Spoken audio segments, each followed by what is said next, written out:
تو پہلی جو صفت ہم کہہ سکتے ہیں وہ صفت تخلیق ہے، یعنی اللہ تعالیٰ ہمارا خالق ہے، اس نے ہمیں بنایا ہے، تخلیق کیا ہے، اور نہ صرف ہمیں بنایا ہے، ہمارے آباء و اجداد کو تخلیق کیا ہے، ہماری آئندہ آنے والی نسلوں کو تخلیق کیا ہے، چرند پرند اس طرح دنیا کی تمام چیزیں جو ہیں وہ پروردگار نے تخلیق کیے ہیں۔ یہ کائنات اللہ تعالیٰ کی مخلوق ہے، گویا کہ اس سے واضح ہوا کہ ہم بالخصوص اور تمام کائنات اللہ تعالیٰ کی مخلوق ہے۔ اللہ کی دوسری صفت یہ ہے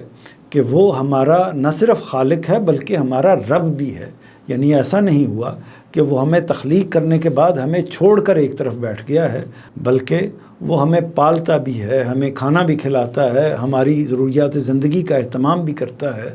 تو انسان کو جو بھی احتیاجات، وہ اگر والدین کی احتیاج ہے تو وہ ان کو دیتا ہے، اس کو اگر کسی اور چیز کی احتیاج ہے، ضرورت ہے، تو پروردگار انسانوں کو وہ تمام چیزیں فراہم کرتا ہے جو اس کی زندگی کے لیے ناگزیر ہیں۔ تو دوسری چیز ہم یہ کہہ سکتے ہیں کہ اللہ تعالیٰ کی ربوبیت ہے، اللہ تعالیٰ کا رب ہونا ہے، اس کا پروردگار ہونا، اس کا پالن ہار ہونا ہے۔ تیسری صفت یہ ہے کہ وہ زمین و آسمان کا بادشاہ ہے، یعنی زمین و آسمان پر اس کی حکومت قائم ہے، اس کا اقتدار قائم ہے، کوئی چیز اس کے حکم سے انحراف نہیں کر سکتی، کوئی پتا اس کے حکم کی خلاف ورزی نہیں کر سکتا، کوئی ذرہ اس کے حکم کے خلاف جنبش نہیں کر سکتا۔ تو تمام کی تمام چھوٹی بڑی ہر چیز، انسان اور غیر انسان، تمام مخلوقات کا وہ بادشاہ ہے، وہ حکمران ہے، اور ہم اس کی بادشاہت کے اندر، اس کی حکمرانی کے اندر زندگی بسر کر رہے ہیں۔ چوتھی بڑی صفت یہ ہے کہ وہ قادر مطلق ہے، یعنی ہر چیز پر قادر ہے، کوئی چیز اس کی قدرت سے باہر نہیں ہے، یعنی جو وہ چاہتا ہے وہی ہوتا ہے،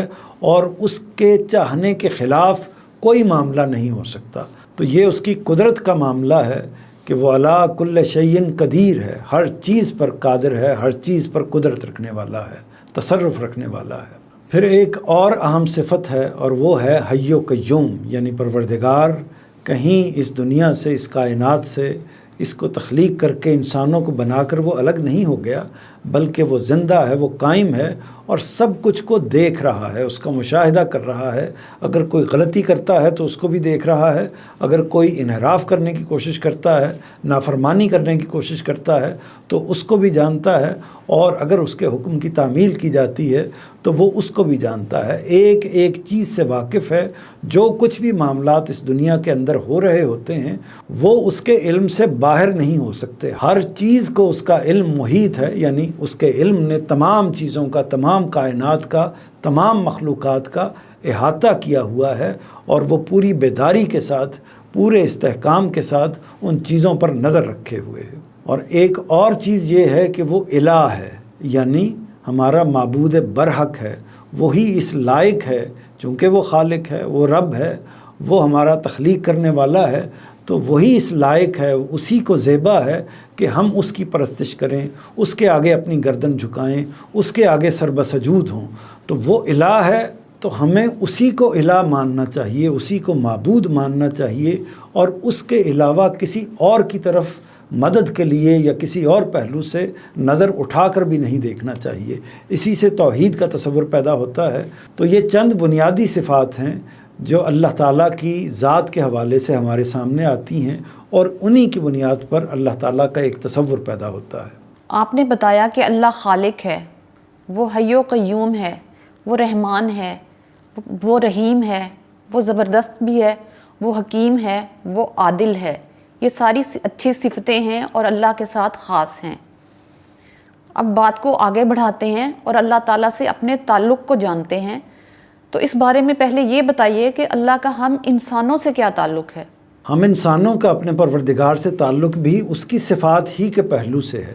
یعنی اگر وہ خالق ہے تو ہم اس کی مخلوق ہیں، تو پھر ہمیں اپنے پروردگار کے ساتھ وہی تعلق رکھنا چاہیے جو ایک مخلوق اپنے خالق کے ساتھ رکھتی ہے۔ یعنی سب سے پہلے اس کو اپنا خالق ماننا چاہیے، اور جب ہم اس کو اپنا خالق مانتے ہیں تو اپنے وجود کے حوالے سے، اپنے ارد گرد کے حوالے سے تمام جو فیصلے اس نے کیے ہیں اس کو اسی سے منسوب سمجھتے ہیں اور ان کو صائب اور درست سمجھتے ہیں، اور اس جگہ پر رکھتے ہیں کہ ہمارے پروردگار ہی نے ہمیں تخلیق کیا ہے اور اس تخلیق میں کسی اور کو کوئی دخل نہیں ہے۔ اس نے چاہا ہے تو ہم اس دنیا میں آئے ہیں، اس نے چاہا ہے تو یہ کائنات بنی ہے، اس نے چاہا ہے تو ہمارے معاملات آگے بڑھتے ہیں، اس نے چاہا ہے تو ہمیں زندگی ملتی ہے، اس نے چاہا ہے تو ہمیں جب وہ چاہے گا موت آ جائے گی، اور باقی تمام معاملات جو اس کی تخلیق سے متعلق ہیں وہ سر تسر اسی کی ذات سے متعلق ہیں، اور ہمیں کسی اور کی طرف ان کے پہلو سے نہیں دیکھنا چاہیے۔ تو اپنے آپ کو مخلوق سمجھنا یہی اصل میں اس کی صفت تخلیق کو تسلیم کرنے کے مترادف ہے۔ یعنی جب ہم اپنے آپ کو مخلوق مانتے ہیں تو اس کا مطلب ہے کہ ہم پروردگار کو اپنا خالق تسلیم کر رہے ہیں۔ تو پہلا تعلق یہ ہے کہ ہم خود کو اپنے پروردگار کے ساتھ خالق اور مخلوق کی صورت میں کھڑا کریں، خالق اور مخلوق کے ایک طرح سے تعلق میں لا کر کھڑا کریں۔ اسی طرح وہ اگر ہمارا آقا، ہمارا مالک ہے تو ہمارا اس کے ساتھ غلامی کا تعلق بنتا ہے، بندگی کا تعلق بنتا ہے، یعنی ہم اس کی بندگی کا قلادہ اپنی گردن میں ڈال کر رکھیں، اس کی غلامی کا طوق اپنی گردن میں ڈال کر رکھیں، اور ہر وقت اپنے بارے میں یہ محسوس کرتے رہیں کہ ہم اس کے عاجز بندے ہیں، ہم اس کے غلام ہیں۔ اور غلام کا کام کیا ہوتا ہے؟ غلام کا کام سر تسلیم خم کر دینا ہوتا ہے۔ جو آقا حکم دے اس حکم کی عین بعین تعمیل کرنے کی کوشش ہی غلام کی ذمہ داری ہے، اس کا کام ہے۔ تو دوسرا پہلو تعلق کا غلامی ہے، بندگی ہے، یعنی ایک پہلو اپنے آپ کو مخلوق سمجھنا ہے اور دوسرا پہلو اس کے ساتھ تعلق کا اپنے آپ کو اس کا بندہ سمجھنا ہے۔ اسی طرح اس کی صفت یہ ہے کہ وہ رب ہے، یعنی ہمارا پروردگار ہے، ہمارا پالنے والا ہے۔ تو اس کا نتیجہ کیا نکلتا ہے؟ نتیجہ یہ نکلتا ہے کہ جب ہم اس امر کا ادراک کر لیتے ہیں، اس کو اپنا پالنہار پروردگار مان لیتے ہیں، تو اس کے نتیجے میں ہم اسی سے مانگتے ہیں، اسی سے طلب کرتے ہیں۔ جو ہماری ضرورت ہوتی ہے وہ ہماری روزمرہ ضرورتیں ہیں، ہمارے کسی بھی طرح کے معاملات ہیں، اس میں ہم نہ کسی پیر فقیر کے پاس جاتے ہیں، نہ انبیاء کے پاس جاتے ہیں، نہ فرشتوں کے پاس جاتے ہیں، نہ جنات کے پاس جاتے ہیں، بلکہ صرف اور صرف اپنے پروردگار کے پاس جاتے ہیں۔ جس چیز کی ضرورت ہمیں ہوتی ہے تو اسے مانگنے کے لیے ہم اپنے پروردگار کی خدمت میں حاضر ہوتے ہیں، اسی سے دعا کرتے ہیں، اسی سے استعانت کرتے ہیں، اسی سے طلب کرتے ہیں۔ تو تیسرا پہلو ہمارے اپنے پروردگار کے ساتھ تعلق کا یہ ہے کہ ہم اس کو اپنا رب مانیں اور تمام چیزوں کے معاملے میں اسی سے مدد طلب کریں۔ اور چوتھا پہلو یہ ہے کہ ہم اگر اس کو الہ مانتے ہیں، یعنی اس کو معبود مانتے ہیں، تو پھر زیبا یہی ہے کہ ہم اس کے علاوہ کسی اور کے آگے اپنے سر کو نہ جھکائیں۔ ہمیں رکوع کرنا ہے، ہمیں سجود کرنا ہے تو اسی کے آگے کریں، ہمیں قربانی دینی ہے تو اسی کے نام کی قربانی کریں، ہمیں کچھ طلب کرنا ہے تو اسی سے طلب کریں، ہمیں سجدہ ریز ہونا ہے تو اسی کے سامنے سجدہ ریز ہوں، ہمیں دعا و مناجات کرنی ہے تو اسی کی خدمت میں دعا و مناجات پیش کریں۔ اس کے علاوہ کسی اور کے ساتھ معبود کا، پرستش کا تعلق ہرگز نہ قائم کریں، نہ فرشتوں کو اپنا معبود بنائیں، نہ جنات کی پرستش کریں، نہ انسانوں کی پرستش کریں، نہ کسی اور چیز کی، نہ اپنے آبا کی پرستش کریں، نہ اپنے نظریات کی پرستش کریں، بلکہ عبادت کے لائق صرف اور صرف اسی کو سمجھیں اور اسی کے سامنے اپنے سر کو جھکائیں۔ تو ناظرین، اب پروگرام کے اختتام کی طرف بڑھتے ہیں۔ تو اس میں میرا، آپ کا، ہر شخص کا یہ سوال ہے کہ ہم انسانوں کا، ہم بندوں کا اللہ تعالیٰ کے ساتھ کیا تعلق ہے؟ اچھا، اس میں یہ بھی بتائیے گا کہ ہمیں اس تعلق کو کیسے نبھانا چاہیے؟ یعنی اس میں بھی وہی بات ہے جو اس سے پہلے میں نے عرض کی ہے، خلاصہ کر دیتا ہوں کہ اصل میں سب سے پہلے ہمیں اپنے پروردگار کی صفات کے تصور کو قائم کرنا چاہیے، کیونکہ ہم اس کی ذات سے پورے طریقے سے آگاہ نہیں ہو سکتے۔ تو اس کا جو بھی تصور ہمارے ذہن میں بنتا ہے وہ اس کی صفات کے پہلو سے ہے۔ تو صفات کے حوالے سے جو ریلیشن ہمارا بنتا ہے اسی کو ہمیں بروئے کار لانا چاہیے۔ اس میں سب سے پہلی چیز یہ ہے کہ ہم اگر اس کی مخلوق ہیں تو ہمیں اس کو اپنا خالق مانتے ہوئے ایک مخلوق کی جگہ پر کھڑے ہو کر اس کے ساتھ معاملہ کرنا چاہیے، اور ایک مخلوق جیسے اپنے خالق کے ساتھ تعلق کو استوار کرتی ہے اسی جگہ سے اس تعلق کو اور اس کے تصور کو قائم کرنا چاہیے۔ دوسری چیز یہ ہے کہ اگر ہم اس کو اپنا آقا و مالک مانتے ہیں، یعنی کائنات کا بادشاہ مانتے ہیں، اپنا آقا اپنا بادشاہ مانتے ہیں، تو ضروری ہے کہ ہم اس کی اطاعت میں آ جائیں۔ اطاعت میں آنے کا مطلب یہ ہے کہ جو حکم وہ دے اس کی عین بعین تعمیل کرنے کی کوشش کریں۔ وہ حکم اگر ہماری فطرت کے الہام کے ذریعے سے ہم تک پہنچا ہے یا اللہ کے پیغمبروں کے ذریعے سے ہم تک پہنچا ہے، اس حکم کو اس کی روح کے ساتھ، اس کے الفاظ کے ساتھ ہم پورا کرنے کی کوشش کریں۔ تو یہ دوسرا پہلو ہو گیا۔ تیسرا پہلو یہ ہے کہ اگر ہم اس کو الہ مانتے ہیں، معبود مانتے ہیں، تو اس کا لازمی تقاضا یہ ہے کہ ہم اس کی پرستش کریں اور اس کے علاوہ کسی اور کی پرستش نہ کریں، اسی کے آگے سر جھکائیں، اسی کے آگے ہاتھ کو پھیلائیں، اور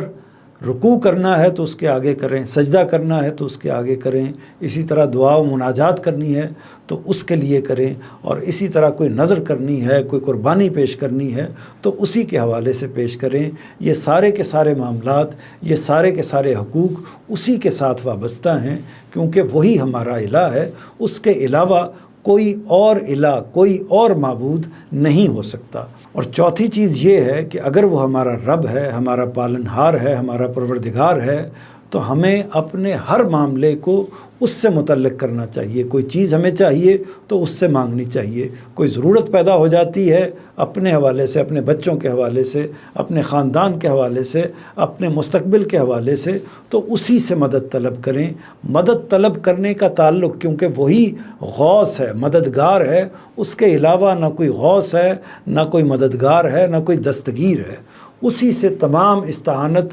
تمام مددوں کے تعلق کو اسی سے وابستہ کرنا چاہیے۔ اس کے علاوہ ہم کسی اور سے مدد طلب کریں گے تو اس کا مطلب یہ ہوگا کہ ہم اصل میں اپنا پروردگار، اپنا پالنہار، اپنا ایک طرح سے خالق و مالک کسی اور کو تصور کر رہے ہیں۔ تو یہ چار چیزیں ہیں جن کو میں نے اللہ تعالیٰ کے تعلق کے حوالے سے نمایاں کرنے کی کوشش کی ہے۔ ان میں سے ایک چیز یہ ہے کہ ہم مخلوق کی جگہ پر کھڑے ہوں، اس کو اپنا خالق مانیں۔ دوسری چیز یہ ہے کہ اس کو الہ مانتے ہوئے اسی کی عبادت کریں۔ تیسری چیز یہ ہے کہ اس کو اپنا آقا اور بادشاہ مانتے ہوئے اس کی اطاعت کے اندر آ جائیں اور اس کے فرمان کی تعمیل کریں۔ اور چوتھی چیز یہ ہے کہ اس کو اپنا پروردگار، اپنا رب مانتے ہوئے ہر طرح کی مدد کا مطالبہ، ہر طرح کی مدد کا تقاضا صرف اسی سے کریں اور کسی اور کی طرف مدد کے لیے ہرگز رجوع نہ کریں۔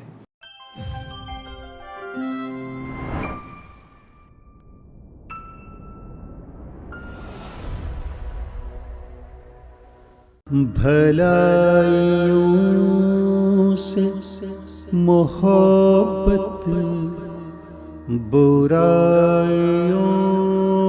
سے نجات، یہی ہے روح دو عالم، یہی ہے راز حیات۔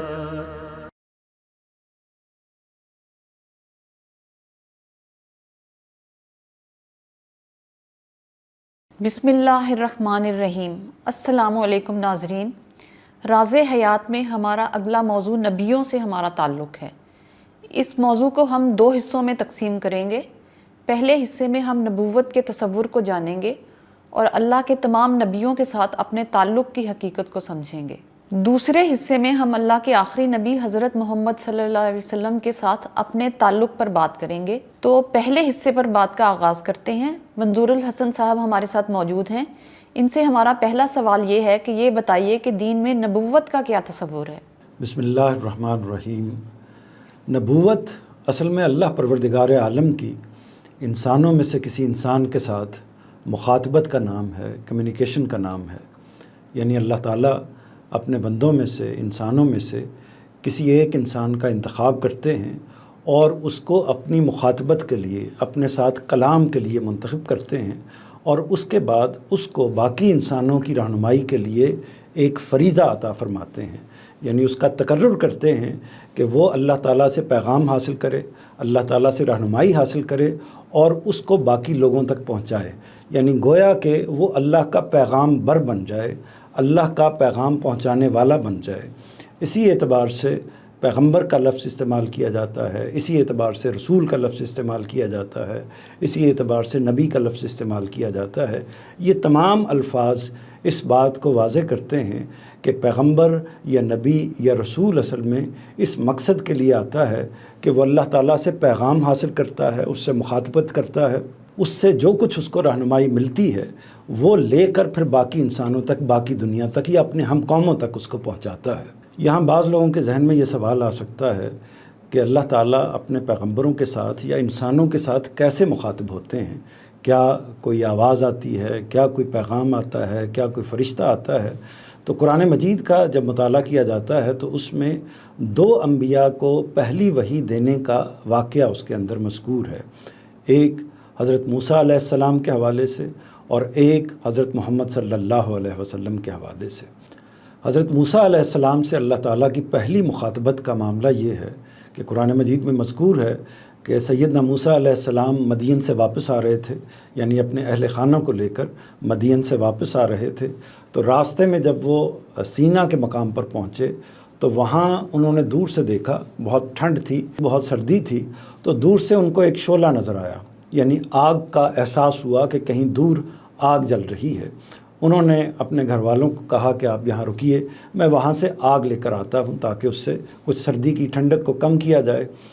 تو جب وہ اس مقام پر پہنچتے ہیں تو آواز آتی ہے،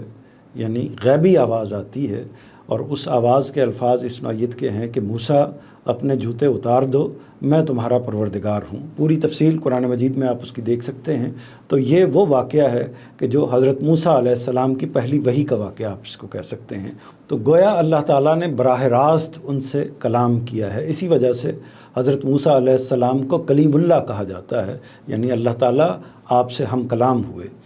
جہاں تک ہمارے نبی حضرت محمد صلی اللہ علیہ وسلم کی پہلی وحی کا معاملہ ہے تو اس میں بعض چیزیں تو روایات میں بھی بیان ہوئی ہیں، لیکن قرآن مجید سے جو چیز معلوم ہوتی ہے وہ سورہ نجم میں بیان ہوئی ہے، آپ کا پہلی وحی کا واقعہ۔ سورہ نجم میں یہ بات واضح ہوئی ہے کہ آپ نے حضرت جبرائیل علیہ السلام کو آسمان پر دیکھا، اور اس صورت میں دیکھا کہ گویا کہ ان کا وجود پورے افق پر چھایا ہوا تھا،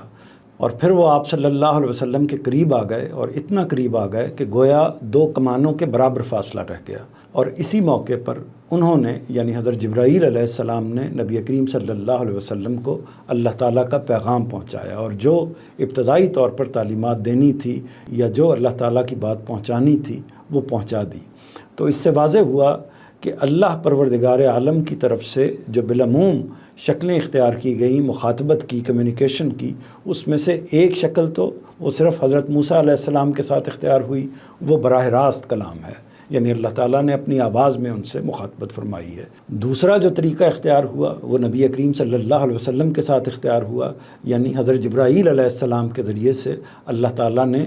آپ تک اپنا پیغام پہنچایا۔ گویا کہ اس کو ایسے سمجھیے کہ جیسے نبی کریم صلی اللہ علیہ وسلم کی حیثیت ہمارے لیے اللہ کے رسول کی ہے کہ اللہ تعالیٰ کی طرف سے اللہ کا پیغام آپ کے ذریعے سے ہم تک پہنچتا ہے، اسی طرح نبی کریم صلی اللہ علیہ وسلم کے لیے جبریل علیہ السلام کی جو حیثیت ہے وہ بھی ایک رسول کی ہے، وہ بھی ایک پیغامبر کی ہے۔ گویا کہ وہ حضرت جبرائیل علیہ السلام اللہ کا پیغام لے کر حضور اکرم تک پہنچتے ہیں۔ تو اس طرح یعنی وحی کا ایک سلسلہ ہے جو انبیاء تک پہنچتا ہے، اور یہی وہ چیز ہے جو انہیں باقی انسانوں سے ممتاز کرتی ہے، یعنی وہ اللہ تعالیٰ کی براہ راست رہنمائی میں، اللہ تعالیٰ کی براہ راست مخاطبت میں آ کر دوسروں کے لیے رہنمائی کا فریضہ انجام دیتے ہیں۔ آگے بڑھنے سے پہلے یہ بھی واضح کر دیجئے کہ جب ہم پیغمبر کہتے ہیں، جب نبی کہتے ہیں، جب رسول کہتے ہیں، تو کیا یہ مترادف الفاظ ہیں یا ان میں کوئی فرق بھی ہے؟ دیکھیے، پیغمبر تو فارسی کا لفظ ہے اور نبی اور رسول دونوں الفاظ عربی کے ہیں۔ پیغمبر اصل میں پیغام بر ہے، جس کا مطلب یہ ہوتا ہے پیغام پہنچانے والا۔ یہ فارسی میں استعمال ہوتا ہے، ہماری اردو زبان میں بھی استعمال ہوتا ہے۔ اور جہاں تک نبی کے معنی ہے، نبی کا مطلب ہے خبر دینے والا، خبردار کرنے والا، یعنی کسی جگہ کی خبر کو دوسری جگہ تک پہنچانے والا۔ اور رسول کے معنی قاصد کے ہیں، یعنی کوئی نامہ، کوئی پیغام، کوئی مراسلہ ایک جگہ سے دوسری جگہ جو پہنچاتا ہے اس کو رسول کہتے ہیں۔ تو ظاہر ہے کہ اس کی نسبت پیغام کی، مراسلے کی، بات کی یا خبر کی نسبت اللہ تعالیٰ کے ساتھ ہے، تو اللہ تعالیٰ کی بات کو، اللہ تعالیٰ کے پیغام کو، اللہ تعالیٰ کے مراسلے کو جو شخصیات، جو انسان باقی انسانوں تک پہنچاتے ہیں انہیں پیغمبر کہا جاتا ہے، نبی کہا جاتا ہے یا رسول کہا جاتا ہے۔ اب جہاں تک آپ نے یہ پوچھا ہے کہ نبی اور رسول میں کوئی فرق ہے، تو اس کا جواب ہے کہ ہاں، نبی اور رسول میں فرق ہوتا ہے اصطلاحی لحاظ سے، اور فرق اصل میں ان کے مناصب کے اعتبار سے ہے، ان کی ذمہ داریوں کے اعتبار سے ہے۔ درجات تو اللہ تعالیٰ جانتے ہیں، لیکن مناصب اور ذمہ داریوں کے حوالے سے ہے۔ وہ منصب کیا ہے؟ یعنی نبوت تو وہ منصب ہے، یعنی مخاطبہ الہی ہے، اللہ تعالیٰ کی طرف سے رہنمائی کے لیے مقرر کرنا ہے۔ یہ تو تمام انبیاء کو یہ فریضہ عطا ہوتا ہے۔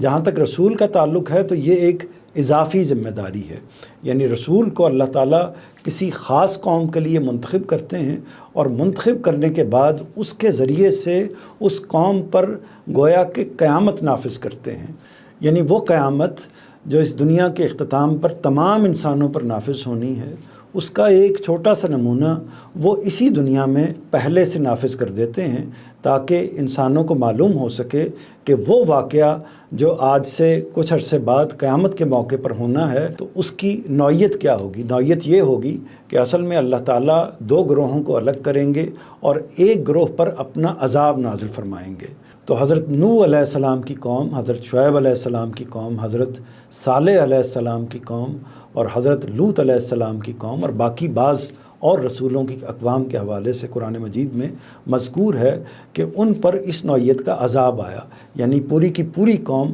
صفحہ ہستی سے مٹا دی گئی۔ تو یہ قیامت کی ایک صورت ہے، یا اللہ تعالیٰ کے عذاب کی ایک صورت ہے، تو وہ رسولوں ہی کے ذریعے سے آتی ہے۔ تو انبیاء کو، یعنی نبیوں کو یہ فریضہ عطا نہیں ہوتا، یہ فریضہ انبیاء سے جو اضافی ذمہ داری رکھنے والے رسول ہیں انہی پر عائد کیا جاتا ہے۔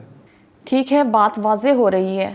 اب آگے بڑھتے ہوئے بتائیے کہ انسانوں کو پیغمبروں کی ضرورت کیوں پیش آتی ہے، اور اللہ نے انبیاء کے سلسلے کو کیوں جاری فرمایا تھا؟ جی، اس حوالے سے ہمارے استاذ جناب جاوید احمد صاحب غامدی کا موقف یہ ہے کہ پیغمبر دو مقاصد سے بھیجے جاتے ہیں، ایک اتمام ہدایت کے لیے اور دوسرے اتمام حجت کے لیے۔ یہ دو اصطلاحات ہیں، ان کو سمجھ لیجئے۔ اس سے پہلے یہ بات جان لیجئے کہ جب انسان اس دنیا میں آتا ہے تو وہ نیکی اور بدی کا پورا شعور لے کر آتا ہے، یعنی اس کو معلوم ہوتا ہے کہ صحیح بات کیا ہے اور غلط بات کیا ہے، اچھائی کیا ہے، برائی کیا ہے، نیکی کیا ہے، بدی کیا ہے۔ اللہ تعالیٰ اس شعور کو اس کی فطرت میں ودیت کر کے اس دنیا میں بھیجتے ہیں، تو وہ اساس، وہ بنیاد پوری طرح موجود ہوتی ہے۔ اور اسی طرح ہم نے گزشتہ نشست میں یہ ڈسکس کیا تھا کہ اللہ تعالیٰ کی ربوبیت کا، اس کے پروردگار ہونے کا، اس کے خالق ہونے کا احساس اور شعور بھی وہ لے کر اس دنیا میں آتا ہے۔ تو انسان ایک طرح سے مزین ہوتا ہے، پوری طرح وہ ساری چیزیں اس کے پاس موجود ہوتی ہیں، لیکن اس کے باوجود اس کو ایک استاد کی ضرورت ہوتی ہے، رہنمائی کی ضرورت ہوتی ہے، بعض پہلوؤں سے متعین اور طے شدہ چیزوں کی ضرورت ہوتی ہے۔ اس ضرورت کو پورا کرنے کے لیے اللہ تعالیٰ انبیاء کا اہتمام فرماتے ہیں اور ان کے ساتھ اپنی کتابیں بھی نازل کرتے ہیں۔ تو یہ ایک طرح سے اللہ تعالیٰ کی ایک اضافی نعمت ہے، اللہ تعالیٰ کی طرف سے ایک ہمارے اوپر کرم نوازی ہے کہ اللہ تعالیٰ چاہتے تو اسی فطرت کے الہام پر ہمیں قائم رکھتے اور اسی کی بنا پر ہمارا مواخذہ بھی ہوتا، لیکن اللہ تعالیٰ نے کرم نوازی فرمائی اور اپنے پیغمبروں کے ذریعے سے، اپنی کتابوں کے ذریعے سے ہماری ہدایت کا مزید برآں اہتمام فرمایا۔ اسی کے لیے استاذ گرامی نے اتمام ہدایت کی تعبیر اختیار فرمائی ہے، یعنی ہدایت کا تمام ہو جانا، مکمل ہو جانا۔ تو وہ ہدایت اپنے اتمام کے ساتھ، اپنی تکمیل کے ساتھ، اپنی شریعت کے پہلو سے، اپنی حکمت کے پہلو سے، ہر پہلو سے جس کی انسان کو اس دنیا میں ضرورت ہو سکتی ہے اور جس کی انسان کو اپنے آپ کو پاکیزہ کرنے کے لیے اور جنت کا حقدار بنانے کے لیے ضرورت ہو سکتی ہے، وہ تمام کی تمام چیزیں اللہ تعالیٰ کی طرف سے اللہ کے پیغمبر انسانوں تک پہنچاتے ہیں۔ تو ایک اتمام ہدایت ہے اور دوسری بات اتمام حجت کی ہے۔ اتمام حجت کا مطلب یہ ہے کہ حجت کو تمام کر دینا، یعنی دلیل کو مکمل کر دینا، اور اس کے نتیجے میں واقعہ یہ ہوتا ہے کہ انسانوں کے پاس اس کی گنجائش باقی نہیں رہتی کہ وہ یہ کہہ سکیں کہ ہمارے پاس بات نہیں پہنچی۔ تو پیغمبروں کے وجود کے ذریعے سے، کتابوں کے ذریعے سے وہ پورے طریقے سے حجت تمام ہو جاتی ہے، کوئی چیز ایسی باقی نہیں رہتی کہ جس کے پاس، یعنی جہاں پیغمبر آئے ہیں یا جہاں کتابیں پہنچی ہیں، ان اقوام کے پاس، ان لوگوں کے پاس حقیقتاً اس کی گنجائش باقی نہیں رہتی کہ وہ یہ کہہ سکیں پروردگار کے حضور میں جا کر کہ ہم تک تو بات ہی نہیں پہنچی تھی۔ تو اتمام حجت بھی ایک طرح سے ہو جاتا ہے، اور اس کے بعد وہ اگر مجرم ہیں تو دوزخ ان کے لیے بالکل برحق ہو جاتی ہے، طے ہو جاتی ہے۔ تو یہ اتمام ہدایت ہے اور یہ اتمام حجت ہے، اور یہ دونوں چیزیں اصل میں پیغمبر کی جو ضرورت ہے اس کو متعین کرتی ہیں یا اس کو پورا کرتی ہیں۔ یہاں یہ بھی بتائیے کہ اللہ کا نبی نور ہوتا ہے یا بشر ہوتا ہے؟ اگر وہ بشر ہے تو وہ فرشتوں کو کیسے دیکھ لیتا ہے اور ان سے کیسے کلام کر لیتا ہے؟ جی، پیغمبر نور بھی ہوتا ہے اور پیغمبر بشر بھی ہوتا ہے، یعنی اس کو اگر مجازی پہلو سے دیکھیں تو وہ سراسر نور ہے، یعنی اللہ تعالیٰ کی ہدایت ہے، اللہ تعالیٰ کی طرف سے روشنی ہے، اللہ تعالیٰ کا پیغام لے کر آتا ہے۔ اور اگر اس کی حقیقت کے لحاظ سے دیکھیں تو وہ ظاہر ہے کہ انسان ہے اور بشر ہے۔ تو یہ دونوں پہلو، یعنی ایک اس کا مجازی پہلو اور ایک اس کا جو بشری پہلو ہے یا حقیقی پہلو ہے، دونوں موجود ہیں۔ یعنی ایک رہنمائی کا پہلو، روشنی کا پہلو، پیغام کا پہلو، اور ایک اس کی شخصیت کا پہلو، ذات کا پہلو۔ تو ذاتی لحاظ سے وہ انسان ہوتا ہے، وہ بشر ہوتا ہے۔ اور جہاں تک اس بات کا تعلق ہے کہ وہ کیسے ہم کلام ہوتا ہے پروردگار کے ساتھ، کیسے اس کو وحی موصول ہوتی ہے، کیسے فرشتے اس کے ساتھ رابطہ کرتے ہیں، کیسے حضرت جبرائیل علیہ السلام اس کے پاس آتے ہیں، یہ سارے معاملات کیسے ہوتے ہیں، تو یہ قوت، یہ استعداد، یہ ساری چیز پروردگار اس کو عطا فرماتے ہیں، یعنی یہ صلاحیت اس کو عطا فرماتے ہیں، اور اس کے بعد اللہ تعالیٰ اس تک وہ پیغام پہنچاتے ہیں یا ان مخلوقات کو اس کے سامنے کر دیتے ہیں۔ جیسے کہ میں نے پچھلے سوال کے جواب میں عرض کیا کہ نبی کریم صلی اللہ علیہ وسلم نے حضرت جبرائیل علیہ السلام کو ان کی اصل حالت میں براہ راست دیکھا، اور روایتوں سے بھی یہ بات واضح ہوتی ہے کہ نبی کریم صلی اللہ علیہ وسلم نے حضرت جبرائیل علیہ السلام کو براہ راست دیکھا، یعنی ان کی اصل صورت میں ان کو براہ راست دیکھا۔ اور ان میں بیان ہوا ہے حضور کی نسبت سے یہ بات واضح ہوئی ہے کہ حضرت جبرائیل علیہ السلام گویا کہ اس کیفیت میں تھے کہ ان کے 600 سے زیادہ پر تھے، اور پورے کا پورا آسمان اور آسمان سے زمین تک ان کا وجود اتنا بڑا تھا کہ یہ پورا احاطہ کیے ہوئے تھا، جو انسان کی حد نظر ہے اس تک وہ چھائے ہوئے تھے۔ تو یہ تمام صلاحیتیں دے کر ہی اللہ تعالیٰ اپنے پیغمبروں کو دوسرے انسانوں کے لیے ایک پیغمبر کے طور پر، نبی اور رسول کے طور پر مقرر کرتے ہیں، اور یہ حکم دیتے ہیں کہ وہ اللہ تعالیٰ کا پیغام دوسرے انسانوں تک پہنچائیں۔ اس کے ساتھ اللہ تعالیٰ ان کو معجزات بھی عطا کرتے ہیں۔ مثال کے طور پر حضرت موسیٰ علیہ السلام کو خود رسول اللہ صلی اللہ علیہ وسلم کو، باقی انبیاء کو بے پناہ معجزات جو ہیں وہ عطا کیے گئے، اور وہ معجزات بھی وہ خوارق ہوتے ہیں یا وہ خاص چیزیں ہوتی ہیں جو عام انسانوں کو میسر نہیں ہوتی۔ یعنی موسیٰ علیہ السلام اپنی لاٹھی پتھر پر مارتے ہیں تو اس کے نتیجے میں 12 چشمے پھوٹ جاتے ہیں۔ اسی طرح نبی کریم صلی اللہ علیہ وسلم ایک مٹھی بھر ریت اٹھا کر کفار کی طرف پھینکتے ہیں تو وہ گویا کہ گرد و غبار کا ایک طوفان بن جاتی ہے۔ تو یہ جو صورتحال ہے یہ عام انسانوں کو حاصل نہیں ہے۔ پیغمبر اصل میں اللہ تعالیٰ ہی کے ایک طرح سے آلات و جوارے کی حیثیت اختیار کر لیتے ہیں، اس کے ایک طرح سے اعضاء کی حیثیت اختیار کر لیتے ہیں۔ یہ محض میں تفہیم مدعا کے لیے بات کہہ رہا ہوں، یعنی گویا کہ جو اللہ تعالیٰ چاہتے ہیں وہ اپنے پیغمبروں کے ذریعے سے کرا دیتے ہیں، اس پر عمل درآمد کرا دیتے ہیں۔ تاہم یہ بات پوری طرح واضح رہے کہ پیغمبر جو ہوتا ہے وہ بشر ہی ہوتا ہے، وہ انسان ہی ہوتا ہے، وہ فرشتہ یا کوئی اور مخلوق نہیں ہوتا۔ اس کا کمال ہی یہ ہوتا ہے کہ وہ ان تمام انسانی اوصاف کے ساتھ اپنے اخلاق و کردار کو اتنا بلند کرتا ہے کہ انسان کامل قرار پاتا ہے۔ یعنی وہ جھوٹ نہیں بولتا، وہ بددیانتی نہیں کرتا، وہ کسی انسان کے ساتھ زیادتی نہیں کرتا، کسی کا حق نہیں مارتا، تجاوز نہیں کرتا، ظلم نہیں کرتا، عدوان نہیں کرتا۔ اللہ تعالیٰ کے جو بھی احکامات ہیں جو اس کی فطرت میں موجود ہوتے ہیں ان کی عین بعین تعمیل کرتا ہے، ذرہ برابر بھی اس سے انحراف نہیں کرتا۔ وہ ایک طرح سے زمین کا نمک ہوتا ہے، وہ ایک طرح سے گلے سرسبد ہوتا ہے، وہ ایک عظیم انسان ہوتا ہے، برگزیدہ ہوتا ہے۔ تو وہ ایک عظیم انسان ہوتا ہے اپنے اخلاق و کردار کی وجہ سے، اپنی ایفرٹ کی بنا پر۔ تو ایسا نہیں ہے کہ اللہ تعالیٰ اس کو پیدائشی طور پر یہ خلقت دے کر بھیجتے ہیں۔ اللہ تعالیٰ کو معلوم ہوتا ہے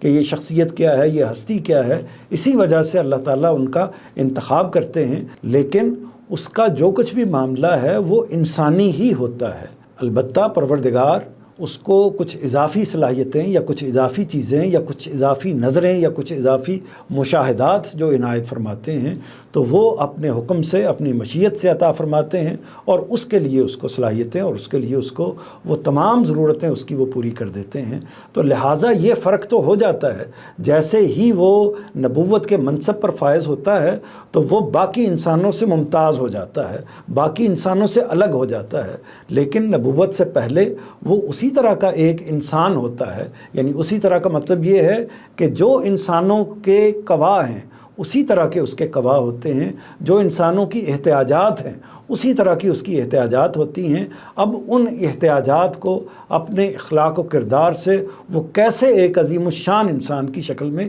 تبدیل کر لیتا ہے، یہ اس کا اخلاق و کردار ہوتا ہے، یہ اس کا خلق ہوتا ہے، یہ اس کی عظمت ہوتی ہے۔ تو یہ فرق تو اس کا باقی انسانوں سے ہوتا ہی ہے، لیکن جہاں تک انسانیت کا تعلق ہے تو وہ باقی انسانیت کا اسی طرح حصہ ہوتا ہے، جیسے حضرت آدم حصہ تھے، جیسے حضرت نوح حصہ تھے، جیسے حضرت محمد صلی اللہ علیہ وسلم حصہ تھے، جیسے باقی انبیاء حصہ تھے، یا باقی انسان جس طریقے سے اس دنیا میں موجود ہیں۔ یہ بھی بیان کیا جاتا ہے کہ نبی معصوم ہوتا ہے اور وہ غلطی اور کوتاہی سے پاک ہوتا ہے، تو پھر اس کو اللہ کی اس قدر عبادت کی ضرورت کیوں پیش آتی ہے؟ جی، اللہ کا رسول یقیناً معصوم عن الخطا ہوتا ہے، غلطی سے پاک ہوتا ہے۔ اس کی وجہ یہ ہوتی ہے کہ وہ پروردگار عالم کی براہ راست رہنمائی میں ہوتا ہے، یعنی وہ ایسی غلطی نہیں کرتا جو جانب نفس کی غلطی ہوتی ہے، بلکہ اگر حقیقت کے اعتبار سے دیکھا جائے تو تمام انبیاء جن کو نبوت ملی وہ اپنی اس زندگی میں، یعنی نبوت سے پہلے کی زندگی میں بھی ان غلطیوں سے پاک تھے، یعنی انہوں نے اپنی ایفرٹ سے، اپنی کوشش سے اپنے آپ کو ایک صالح انسان کے طور پر، ایک برگزیدہ انسان کے طور پر برقرار رکھا ہوا تھا، اپنی زندگی کو ایک بہترین انسان کی زندگی کے طور پر ڈیولپ کیا تھا۔ اور اس کی مثال ہم دیکھ سکتے ہیں حضرت یوسف علیہ السلام کا جو قصہ ہے اور ان کی شخصیت کے جو معاملات ہیں، اس سے اندازہ کیا جا سکتا ہے کہ نبوت ملنے سے پہلے ان پر کیا کیا حملے ہوئے، اور ان حملوں کو انہوں نے کس طریقے سے فیس کیا، اور ان کے مقابل میں کیسے پہاڑ کی طرح ڈٹے رہے، جمے رہے۔ تو یہ پیغمبر کی شخصیت پہلے بھی ہوتی ہے، اور بعد میں تو وہ اللہ تعالیٰ کی حفاظت میں آ جاتے ہیں، اور بعد میں یہ ہوتا ہے کہ نبوت ملنے کے بعد اصل میں جب وہ اللہ تعالیٰ کی حفاظت میں ہوتے ہیں تو وہ ان کا عمل بھی اللہ تعالیٰ کی براہ راست نگرانی میں ہوتا ہے، اور اسی طرح ان کا جو نقطہ نظر ہے، ان کا فکر ہے، ان کا قول، فعل، تقریر، تصویب، ہر چیز جو ہے وہ اللہ تعالیٰ کے کنٹرول میں ہوتی ہے، اللہ تعالیٰ کی نگرانی میں ہوتی ہے۔ اللہ تعالیٰ کے حکم کے بغیر وہ ذرہ برابر بھی تصرف نہیں کرتے، اس سے ذرہ برابر بھی انحراف نہیں کرتے۔ اگر کچھ ان سے صادر ہونے لگے تو پروردگار اسی موقع پر ان کو روک دیتے ہیں اور غلطی کی جانب ان کو جانے نہیں دیتے۔ تو یہ معاملہ ہے، اس بنا پر ہم یقیناً یہ کہہ سکتے ہیں کہ اللہ کے رسول خطا سے پاک ہوتے ہیں، ان سے کوئی غلطی صادر نہیں ہوتی۔ وہ جو بات بھی کہتے ہیں وہ پروردگار کی جانب سے کہتے ہیں، جو عمل بھی کرتے ہیں وہ اللہ تعالیٰ کی رہنمائی میں کرتے ہیں۔ ایک اہم سوال یہ ہے کہ کیا انبیاء ایک دوسرے سے افضل ہوتے ہیں؟ اگر ایسا ہے تو ان کی فضیلت کا کیا سبب ہے؟ نبیوں کی فضیلت کے حوالے سے قرآن مجید میں دو باتیں بیان ہوئی ہیں۔ ان میں سے ایک بات یہ ہے کہ انبیاء کو تمام انسانوں پر ایک مجموعی یا ایک عمومی فضیلت حاصل ہے، یعنی تمام انبیاء ایک طرف اور تمام انسانیت ایک طرف۔ ہر انسان کے اوپر ہر نبی کو ایک فضیلت حاصل ہے، ایک برتری حاصل ہے، اللہ کے نزدیک وہ ان کے مقابل میں افضل ہیں۔ ایک تو اپنی اس برگزیدگی کی وجہ سے جو انہوں نے اختیار کی ہوتی ہے، اور پھر اللہ تعالیٰ نے ان کا انتخاب کیا ہوتا ہے۔ دوسری بات جو قرآن مجید سے معلوم ہوتی ہے وہ یہ ہے کہ اللہ تعالیٰ نے بعض رسولوں کو بعض رسولوں پر فضیلت عطا فرمائی ہے، یعنی بعض کو بعض پر فضیلت عطا فرمائی ہے۔ اس فضیلت کے کئی پہلو ہو سکتے ہیں۔ مثال کے طور پر اللہ تعالیٰ حضرت موسیٰ علیہ السلام سے ہم کلام ہوئے تو ان کو اللہ تعالیٰ سے ہم کلامی کا شرف حاصل ہوا، گویا کہ انہوں نے اللہ تعالیٰ کی براہ راست آواز سنی اور اللہ تعالیٰ سے براہ راست مکالمہ کیا۔ باقی انبیاء کے حوالے سے اس طرح کی بات بیان نہیں ہوئی، لہٰذا ان کو یہ شرف حاصل ہے کہ وہ ان کو کلیم اللہ کہا جاتا ہے کہ اللہ تعالیٰ نے ان سے کلام کیا ہے۔ تو باقی انبیاء پر ان کو یہ ایک فضیلت حاصل ہو گئی۔ اسی طرح حضرت آدم علیہ السلام تمام انبیاء کے، تمام انسانوں کے باپ کی حیثیت رکھتے ہیں۔ حضرت ابراہیم علیہ السلام جد الانبیاء ہیں، پھر حضرت عیسیٰ علیہ السلام کو ایک خاص اللہ تعالیٰ نے فضیلت عطا فرمائی ہے کہ گویا کہ وہ اللہ تعالیٰ کی آیت ہیں، بن باپ کے پیدا ہوئے ہیں، اور بعض عظیم الشان معجزات ان کو اللہ تعالیٰ نے عطا فرمائے ہیں۔ نبی کریم صلی اللہ علیہ وسلم کی فضیلت بھی باقی انبیاء پر مسلم ہے، اور وہ فضیلت یہ ہے کہ اللہ تعالیٰ نے آپ کو خاتم النبیین بنایا ہے، یعنی نبیوں کی مہر بنایا ہے۔ آپ آخری نبی ہیں، آپ کے بعد کوئی نبی نہیں آئے گا، نبوت آپ پر ختم ہو چکی ہے، تو یہ فضیلت ہے۔ اسی طرح اللہ تعالیٰ نے اپنی آخری کتاب یعنی قرآن مجید مستحکم، مضبوط اور میزان و فرقان کی حیثیت جس کو حاصل ہے، وہ کتاب جو قیامت تک کے لیے انسانوں کی رہنمائی کا فریضہ انجام دینے والی ہے، اس کتاب کو اپنے رسول صلی اللہ علیہ وسلم پر نازل فرمایا ہے، تو یہ بھی آپ کی فضیلت کا پہلو ہے۔ تو اس اعتبار سے مختلف انبیاء کو مختلف فضیلتیں ہو سکتی ہیں، اسی کو قرآن مجید نے بیان کیا ہے۔ اس لیے ہمیں یہ تو کہنا چاہیے کہ ایک اعتبار سے تمام انبیاء برابر ہیں، اور ایک اعتبار سے تمام انبیاء کی ایک دوسرے پر فضیلت حاصل ہے، لیکن ان میں کوئی تقابل نہیں کرنا چاہیے، ان میں کوئی مقابلہ یا موازنہ نہیں کرنا چاہیے۔ رسالت مآب صلی اللہ علیہ وسلم نے ہمیں براہ راست اس سے منع فرمایا ہے۔ یہاں ایک اور بات بھی وضاحت طلب ہے، اور وہ یہ کہ انبیاء سے جو معجزات صادر ہوتے ہیں ان کی حقیقت کیا ہے؟ کیا وہ ان کا اپنا کرشمہ ہوتے ہیں یا پھر وہ اللہ کی عنایت ہوتے ہیں؟ معجزہ اصل میں ایسی چیز کو، ایسے واقعے کو، ایسے معاملے کو کہتے ہیں کہ جو معمول سے ہٹا ہوا ہو، ڈفرینٹ ہو، مختلف ہو، اسی وجہ سے اس کو خارق عادت کہتے ہیں، یعنی عادت کو توڑنے والا، عادت کو ختم کرنے والا، یعنی عام معمول سے ہٹا ہوا واقعہ، تو معجزہ اس کو کہتے ہیں۔ تو اب پیغمبروں کو جو معجزات عطا ہوتے ہیں تو وہ سراسر اللہ تعالیٰ کی طرف سے ہوتے ہیں، یعنی ان کا اپنا کرشمہ نہیں ہوتے بلکہ اللہ تعالیٰ ہی کا کرشمہ ہوتے ہیں۔ بعض اوقات اللہ تعالیٰ ان کو براہ راست صادر فرماتے ہیں، اور بعض اوقات انبیاء کے توسط سے صادر فرماتے ہیں۔ دین کی اصطلاح میں اس کے لیے آیت کا لفظ استعمال ہوتا ہے، آیت کہتے ہیں نشانی کو، تو وہ نشانی ہوتی ہے جو پروردگار ہی کی نشانی ہوتی ہے۔ اس میں بعض اوقات اللہ تعالیٰ پیغمبر کا توسط یا پیغمبر کا ذریعہ اختیار کر لیتے ہیں، اس کو ہم پیغمبر کا معجزہ کہتے ہیں، اور بعض اوقات اللہ تعالیٰ پیغمبر کا توسط اختیار نہیں کرتے، اس کو ہم پیغمبر کا معجزہ نہیں کہتے بلکہ اللہ کی آیت کہتے ہیں۔ مثال کے طور پر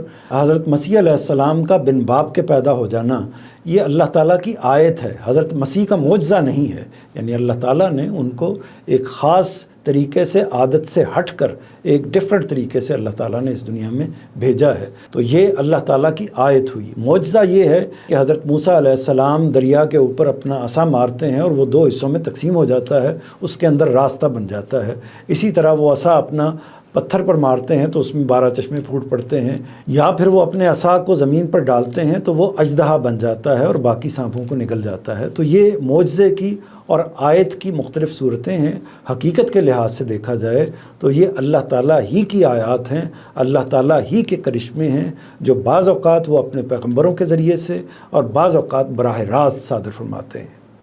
آج کی نشست کا آخری سوال یہ ہے کہ اللہ نے نبیوں کے سلسلے کو ختم کرنے کا فیصلہ کیوں کیا؟ ہدایت کی ضرورت تو ہر زمانے میں موجود رہتی ہے، یہ بھی واضح کیجیے کہ ختم نبوت کا صحیح مطلب کیا ہے؟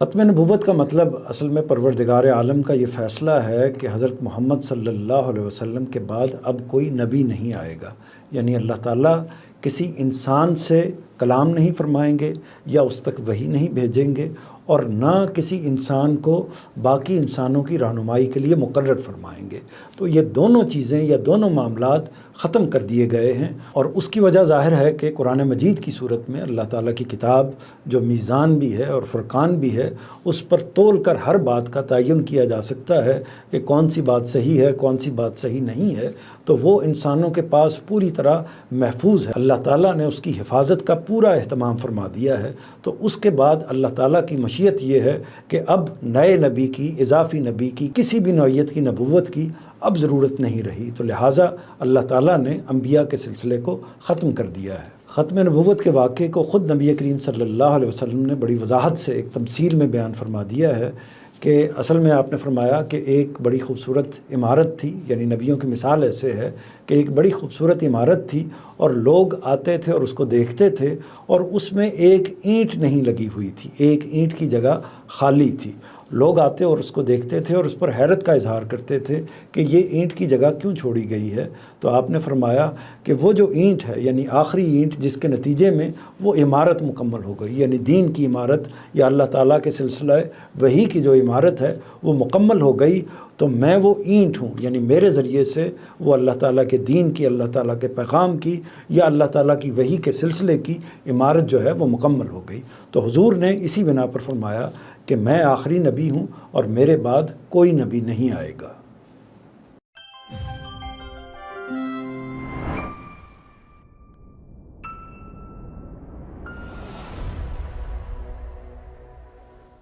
بھلائیوں سے محبت، برائیوں سے نجات، یہی ہے روح دو عالم، یہی ہے راز حیات.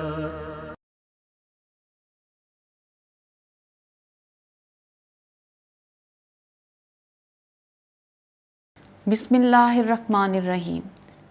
راز حیات کے ایک اور ایپیسوڈ کے ساتھ آپ کی خدمت میں حاضر ہیں. اس پروگرام میں ہم نے اپنے تعلقات کو، اپنے ریلیشنز کو موضوع بنایا ہے. پچھلے ایپیسوڈ میں ہم نے نبیوں کے ساتھ اپنے تعلق کو موضوع بنایا تھا اور اس بات کو ڈسکس کیا تھا کہ نبی کا صحیح تصور کیا ہے. آج ہم اسی بات کو آگے بڑھائیں گے اور اللہ کے آخری نبی حضرت محمد صلی اللہ علیہ وسلم سے اپنے تعلق پر بات کریں گے. منظور الحسن صاحب ہمارے ساتھ موجود ہیں. میرے خیال میں سب سے پہلے یہ مناسب ہوگا کہ وہ حضور پاک صلی اللہ علیہ وسلم کی ذات اقدس کا ایک مختصر تعارف بیان کر دیں تاکہ وہ بنیاد سامنے آ جائے جس پر ہم آگے بات کر سکیں. بسم اللہ الرحمن الرحیم. قطرے کی کیا بساط سمندر کے سامنے، رسالت مآب صلی اللہ علیہ وسلم کی ہستی وہ ہستی ہے کہ جس کے آگے سر خم ہوتے ہیں، گردنیں جھکتی ہیں اور زبانیں گنگ ہو جاتی ہیں. میرے استاذ ڈاکٹر خورشید رضوی نے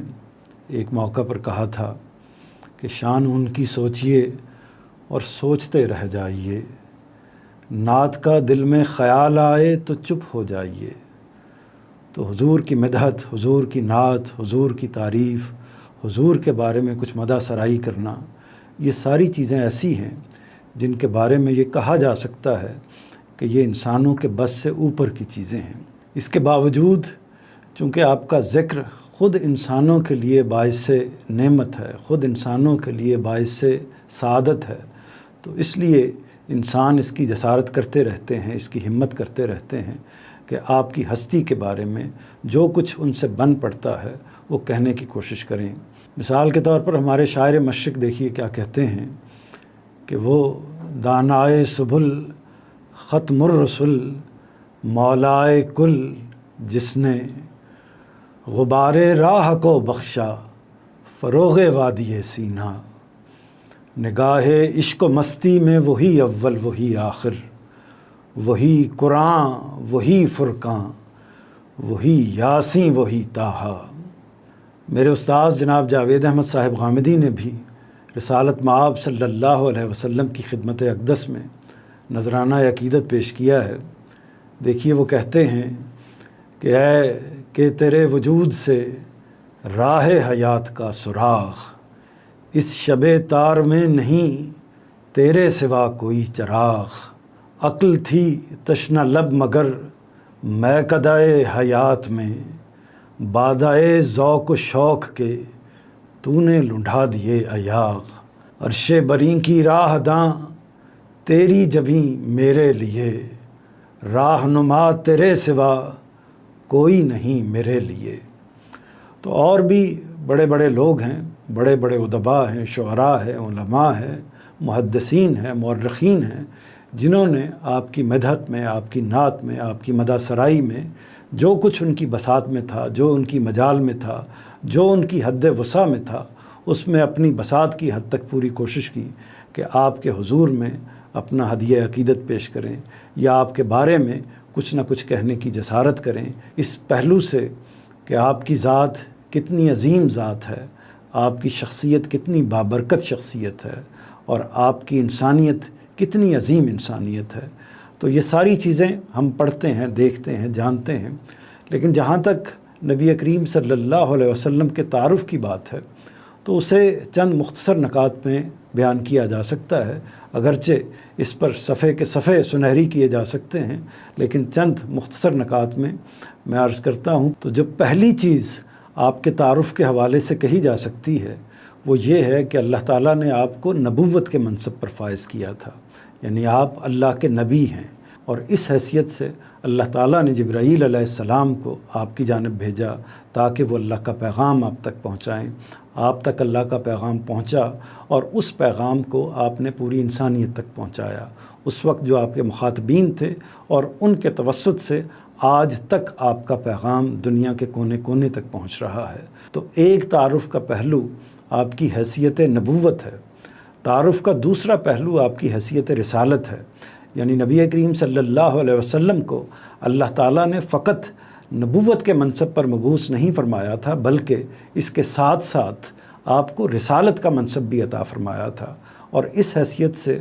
آپ جس قوم کی طرف نازل ہوئے، یعنی بنی اسماعیل کی طرف، قریش کی طرف، اس قوم کے اوپر آپ نے اللہ کی حجت کو تمام کیا، اور اس قوم کے اندر آج سے 1400 سال پہلے اللہ کی عدالت کو، اللہ کی دینونت کو، ایک طرح سے اللہ کی قیامت کو ایک طرح سے برپا کر کے دکھا دیا۔ تو یہ آپ کے تعارف کا دوسرا پہلو ہے کہ آپ اللہ کے نبی کے ساتھ ساتھ اللہ کے رسول بھی تھے۔ اور تیسرا پہلو یہ ہے کہ اللہ تعالیٰ نے آپ صلی اللہ علیہ وسلم کو تمام جہانوں کے لیے رحمت بنا کر بھیجا ہے۔ وَمَا أَرْسَلْنَاكَ إِلَّا رَحْمَةً لِّلْعَالَمِينَ، یعنی آپ تمام جہانوں کے لیے رحمت ہیں۔ اور آپ دیکھتے ہیں، یعنی لوگ دیکھتے ہیں اس وقت کہ جب سے آپ اس دنیا میں آئے اس زمانے سے لے کر آج کے زمانے تک، اور دنیا کے کونے کونے تک جو بھی انسانیت پیدا ہوئی، پیدا ہو رہی ہے، اور آئندہ قیامت تک پیدا ہوتی رہے گی، اس کے لیے آپ رحمت ہیں۔ اور رحمت اس پہلو سے ہیں کہ آپ کی ہدایت، جس کے نتیجے میں انسان نجات پا سکتے ہیں، انسان پروردگار کی ہدایت تک رسائی حاصل کر سکتے ہیں، اور اس کے نتیجے میں جنت کو حاصل کر سکتے ہیں، قیامت کے اندر سرخرو ہو سکتے ہیں، اللہ کے سامنے اس حیثیت سے جا کر کھڑے ہو سکتے ہیں کہ پروردگار انہیں جنت کی نعمت سے فیض یاب کرے۔ تو نبی کریم صلی اللہ علیہ وسلم کی تیسری ایک طرح سے حیثیت، یا تیسرا ان کا تعارف جو ہے، وہ آپ کا عالم کے لیے، انسانوں کے لیے، دنیا کے لیے رحمت بن کر آنا ہے۔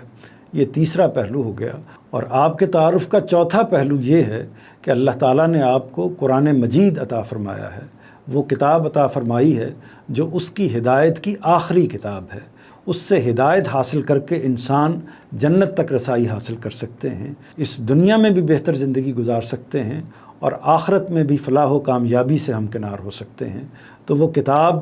اللہ تعالیٰ نے نبی کریم صلی اللہ علیہ وسلم پر نازل فرمائی ہے، جو ایک پہلو سے میزان ہے اور ایک پہلو سے فرقان ہے، یعنی جو بھی مذاہب پائے جاتے ہیں، جو بھی خیالات، جو بھی نظریات، جو بھی افکار پوری انسانی تاریخ کے اندر پائے گئے ہیں، یا اس وقت پائے جاتے ہیں، یا آئندہ پائے جائیں گے، ان پر اس کی حیثیت میزان کی ہے، ان پر اس کی حیثیت فرقان کی ہے، یعنی اس کی ترازو میں تول کر دیکھا جائے گا کہ کون سی بات حق ہے اور کون سی بات باطل ہے، اور اس کی کسوٹی پر پرکھ کر جانچا جائے گا کہ کون سی بات صحیح ہے اور کون سی بات غلط ہے۔ تو یہ کتاب آپ کو عطا ہوئی ہے، اور یہ اس پہلو سے آپ کا ایک عظیم تعارف ہے۔ اگلی بات یہ ہے کہ اللہ تعالیٰ نے نبی کریم صلی اللہ علیہ وسلم پر نبوت کو ختم فرما دیا ہے، یعنی انبیاء کا وہ سلسلہ جو حضرت آدم علیہ السلام سے شروع ہوا تھا انسانوں کی براہ راست ہدایت کے لیے، اس سلسلے کو نبی کریم صلی اللہ علیہ وسلم پر اللہ تعالیٰ نے مکمل فرما دیا ہے۔ آپ کے بعد کوئی نبی نہیں آئے گا، اور آپ نے اس امر کو خود ایک تمثیل میں بیان کیا ہے کہ گویا ایک بڑی خوبصورت عمارت ہے، ایک بڑا خوبصورت محل ہے جس کے اندر ایک اینٹ نہیں لگی ہوئی۔ لوگ آتے ہیں اور دیکھتے ہیں، اس محل کی تعریف کرتے ہیں، اور اس بات پر حیرت کا اظہار کرتے ہیں کہ اس ایک اینٹ کی جگہ کیوں چھوڑ دی گئی۔ تو آپ نے فرمایا وہ اینٹ میں ہوں، اور میرے ذریعے سے اس عمارت کی تکمیل ہو گئی، یعنی جو نبوت کا قصر تھا وہ مکمل ہو گیا آپ کے وجود کے ذریعے سے، آپ کی نبوت کے ذریعے سے، اور آپ پر نبوت ہمیشہ ہمیشہ کے لیے ختم ہو گئی، لہٰذا اب آپ کے بعد کوئی نبی نہیں آئے گا۔ تو یہ ایک اور پہلو ہے نبی کریم صلی اللہ علیہ وسلم کے تعارف کا۔ اس کے ساتھ ایک اور پہلو یہ ہے کہ آپ انسان کامل تھے۔ انسان کامل کا مطلب یہ ہے کہ انسانیت اگر اپنی پوری تاریخ میں کسی ہستی کو اٹھا کر پیش کرنا چاہے کہ یہ انسان ہے جو مکمل انسان ہے، اپنے اخلاق و کردار کے اعتبار سے، اپنی للہیت کے اعتبار سے، اپنے پروردگار کے ساتھ تعلق کے اعتبار سے، اور اپنے انسانوں کے ساتھ، خلق کے ساتھ تعلق کے اعتبار سے، اس سے بہتر انسان پیدا نہیں کیا اس زمین نے، تو اس پہلو سے آپ کی مثال نمایاں ترین مثال ہے۔ اس میں کوئی شبہ نہیں کہ وہ تمام بشری تقاضے آپ کے ساتھ لگے ہوئے تھے جو باقی انسانوں کے ساتھ لگے ہوتے ہیں، اور انہی کی بنا پر آپ نے ازدواجی تعلقات بھی قائم کیے، آپ نے نکاح بھی کیے، شادیاں بھی کی، آپ کے ہاں اولاد بھی ہوئی، اسی طرح آپ نے کاروبار بھی کیا، معیشت کے معاملات بھی کیے۔ یعنی انسان جو دنیا میں معاملہ کرتا ہے انسانوں کے ساتھ اپنی زندگی کو آگے بڑھانے کے لیے، وہ تمام معاملات نبی کریم صلی اللہ علیہ وسلم نے انجام دیے۔ لیکن ان تمام پہلوؤں کے ساتھ ساتھ آپ کا اخلاق و کردار اتنا عظیم تھا کہ اس پر کوئی انگلی نہیں اٹھائی جا سکتی۔ اس زمانے میں بھی جب آپ کو نبوت عطا نہیں فرمائی گئی تھی، اس موقع پر بھی، اس 40 سال کے عرصے میں آپ کا اخلاق و کردار عظیم تھا۔ اس مقام پر بھی، اس زمانے میں بھی آپ انسان کامل تھے، عظیم ترین انسان تھے۔ اس کے بعد بھی آپ کی ذات اقدس تمام انسانوں میں نمایاں، تمام انسانوں میں ممتاز تھی۔ تو یہ چند چیزیں ہیں جن کو آپ کے تعارف کے حوالے سے میں نے آپ کے سامنے بیان کر دیا ہے۔ ان میں سے ایک چیز یہ ہے کہ آپ اللہ کے نبی تھے، دوسری چیز یہ ہے کہ آپ اللہ کے رسول تھے، تیسری چیز یہ ہے کہ اللہ تعالیٰ نے آپ کو جہانوں کے لیے رحمت بنا کر بھیجا تھا، چوتھی چیز یہ ہے کہ اللہ تعالیٰ نے آپ کو اپنی آخری ہدایت، آخری کتاب سے نوازا ہے، پانچویں تعارف کی چیز یہ ہے کہ آپ اللہ کے آخری نبی ہیں، اور چھٹی چیز یہ ہے کہ آپ انسان کامل ہیں۔ تو یہ وہ نمایاں چیزیں ہیں جن کو آپ کے تعارف کی حیثیت سے پیش کیا جا سکتا ہے۔ خود نبی کریم صلی اللہ علیہ وسلم نے اپنے بارے میں یہ ارشاد فرمایا تھا کہ مجھے 6 باتوں میں باقی انبیاء پر فضیلت دی گئی ہے۔ ان میں سے ایک بات یہ ہے کہ مجھے جامع اور مختصر کلام کرنے کی صلاحیت اللہ تعالیٰ نے عطا فرمائی ہے۔ دوسری بات یہ ہے کہ رعب کے ذریعے سے میری نصرت کی گئی ہے، میری مدد کی گئی ہے۔ تیسری بات یہ ہے کہ مال غنیمت کو میرے لیے حلال قرار دیا گیا ہے۔ چوتھی بات یہ ہے کہ تمام روئے زمین کو میرے لیے مسجد بنا دیا گیا ہے، یعنی تمام دنیا میں انسان جہاں بھی چاہیں اللہ کی عبادت کر سکتے ہیں، کسی خاص جگہ کا اختصاص نہیں ہے، کسی خاص جگہ کو مخصوص نہیں کیا گیا، جس جگہ وہ چاہیں اللہ کے حضور سربسجود ہو سکتے ہیں۔ تو چوتھی بات یہ ہو گئی۔ پانچویں بات یہ ہے کہ مجھے تمام انسانیت کے لیے پیغمبر بنا کر بھیجا گیا ہے، یعنی وہ لوگ جو اس وقت سامنے موجود ہیں، وہ لوگ جو آپ کے بعد دنیا میں آئیں گے، اور وہ لوگ جو قیامت تک آتے رہیں گے، ان تمام انسانوں کے لیے، گویا کہ تمام انسانیت کے لیے آپ کو پیغمبر بنا کر بھیجا گیا ہے۔ اور آخری بات یہ ہے کہ مجھ پر نبوت ختم کر دی گئی ہے۔ تو نبی کریم صلی اللہ علیہ وسلم نے اپنے حوالے سے فضیلت کی یہ جو چند باتیں ارشاد فرمائیں، ان کو بھی آپ کے تعارف کے طور پر پیش کیا جا سکتا ہے۔ تو یہ اگر ہم مختصر کہیں کہ رسالت مآب صلی اللہ علیہ وسلم کے تعارف میں جن چیزوں کو ہمیں نمایاں کرنا چاہیے، جن چیزوں کو ہمیں خاص طور پر فوکس کر کے پیش کرنا چاہیے، وہ یہ چند چیزیں ہیں۔ جی بہت شکریہ۔ آپ نے حضور پاک صلی اللہ علیہ وسلم کے بارے میں ایسی گفتگو کی ہے جس میں تعلیم بھی ہے اور آپ کی ذات سے عقیدت کا اظہار بھی ہے۔ اب یہ بھی بتائیے کہ ہمارا نبی صلی اللہ علیہ وآلہ وسلم کے ساتھ وہ بنیادی تعلق کیا ہے جس پر باقی سارے تعلقات قائم ہیں؟ رسالت مآب صلی اللہ علیہ وسلم سے ہمارا وہ تعلق، وہ بنیادی تعلق جس پر باقی تمام تعلقات قائم ہیں، وہ ایمان کا تعلق ہے۔ یعنی ہم آپ کو اللہ کا نبی مانتے ہیں، اللہ کا رسول مانتے ہیں، اور پورے شعور کے ساتھ، پورے ایمان کے ساتھ، پوری عقیدت کے ساتھ اس بات کو تسلیم کرتے ہیں کہ آپ من جانب اللہ ہیں، آپ اللہ کے رسول ہیں، آپ اللہ کے نبی ہیں۔ تو یہ حیثیت، یعنی آپ پر ایمان کی حیثیت اصل میں اساسی حیثیت رکھتی ہے، بنیادی حیثیت رکھتی ہے۔ اس کا مطلب یہ ہے کہ ہم یہ یقین رکھتے ہیں کہ آپ کی کوئی بات اپنی جانب سے نہیں ہوتی، آپ کی ہر بات اللہ تعالیٰ کی طرف سے ہوتی ہے اور ہمیں اسی حیثیت سے اس کو لینا چاہیے، اسی حیثیت سے اس کو قبول کرنا چاہیے۔ آپ اپنے قول سے، اپنی زبان سے جو بات انسانوں تک پہنچاتے ہیں وہ اللہ کی بات ہوتی ہے۔ آپ اپنے فعل سے، اپنے عمل سے جس چیز کو انسانوں کے سامنے پیش کرتے ہیں وہ بھی من جانب اللہ ہوتا ہے۔ اسی طرح آپ کی تقریر بھی دین ہے۔ اس کا مطلب یہ ہے کہ آپ نے اگر کسی کام کی نکیر نہیں فرمائی، کسی چیز سے منع نہیں فرمایا یا کسی چیز کے بارے میں خاموش رہے تو وہ بھی ایک طرح سے اس کو ایک سند حاصل ہو جاتی ہے۔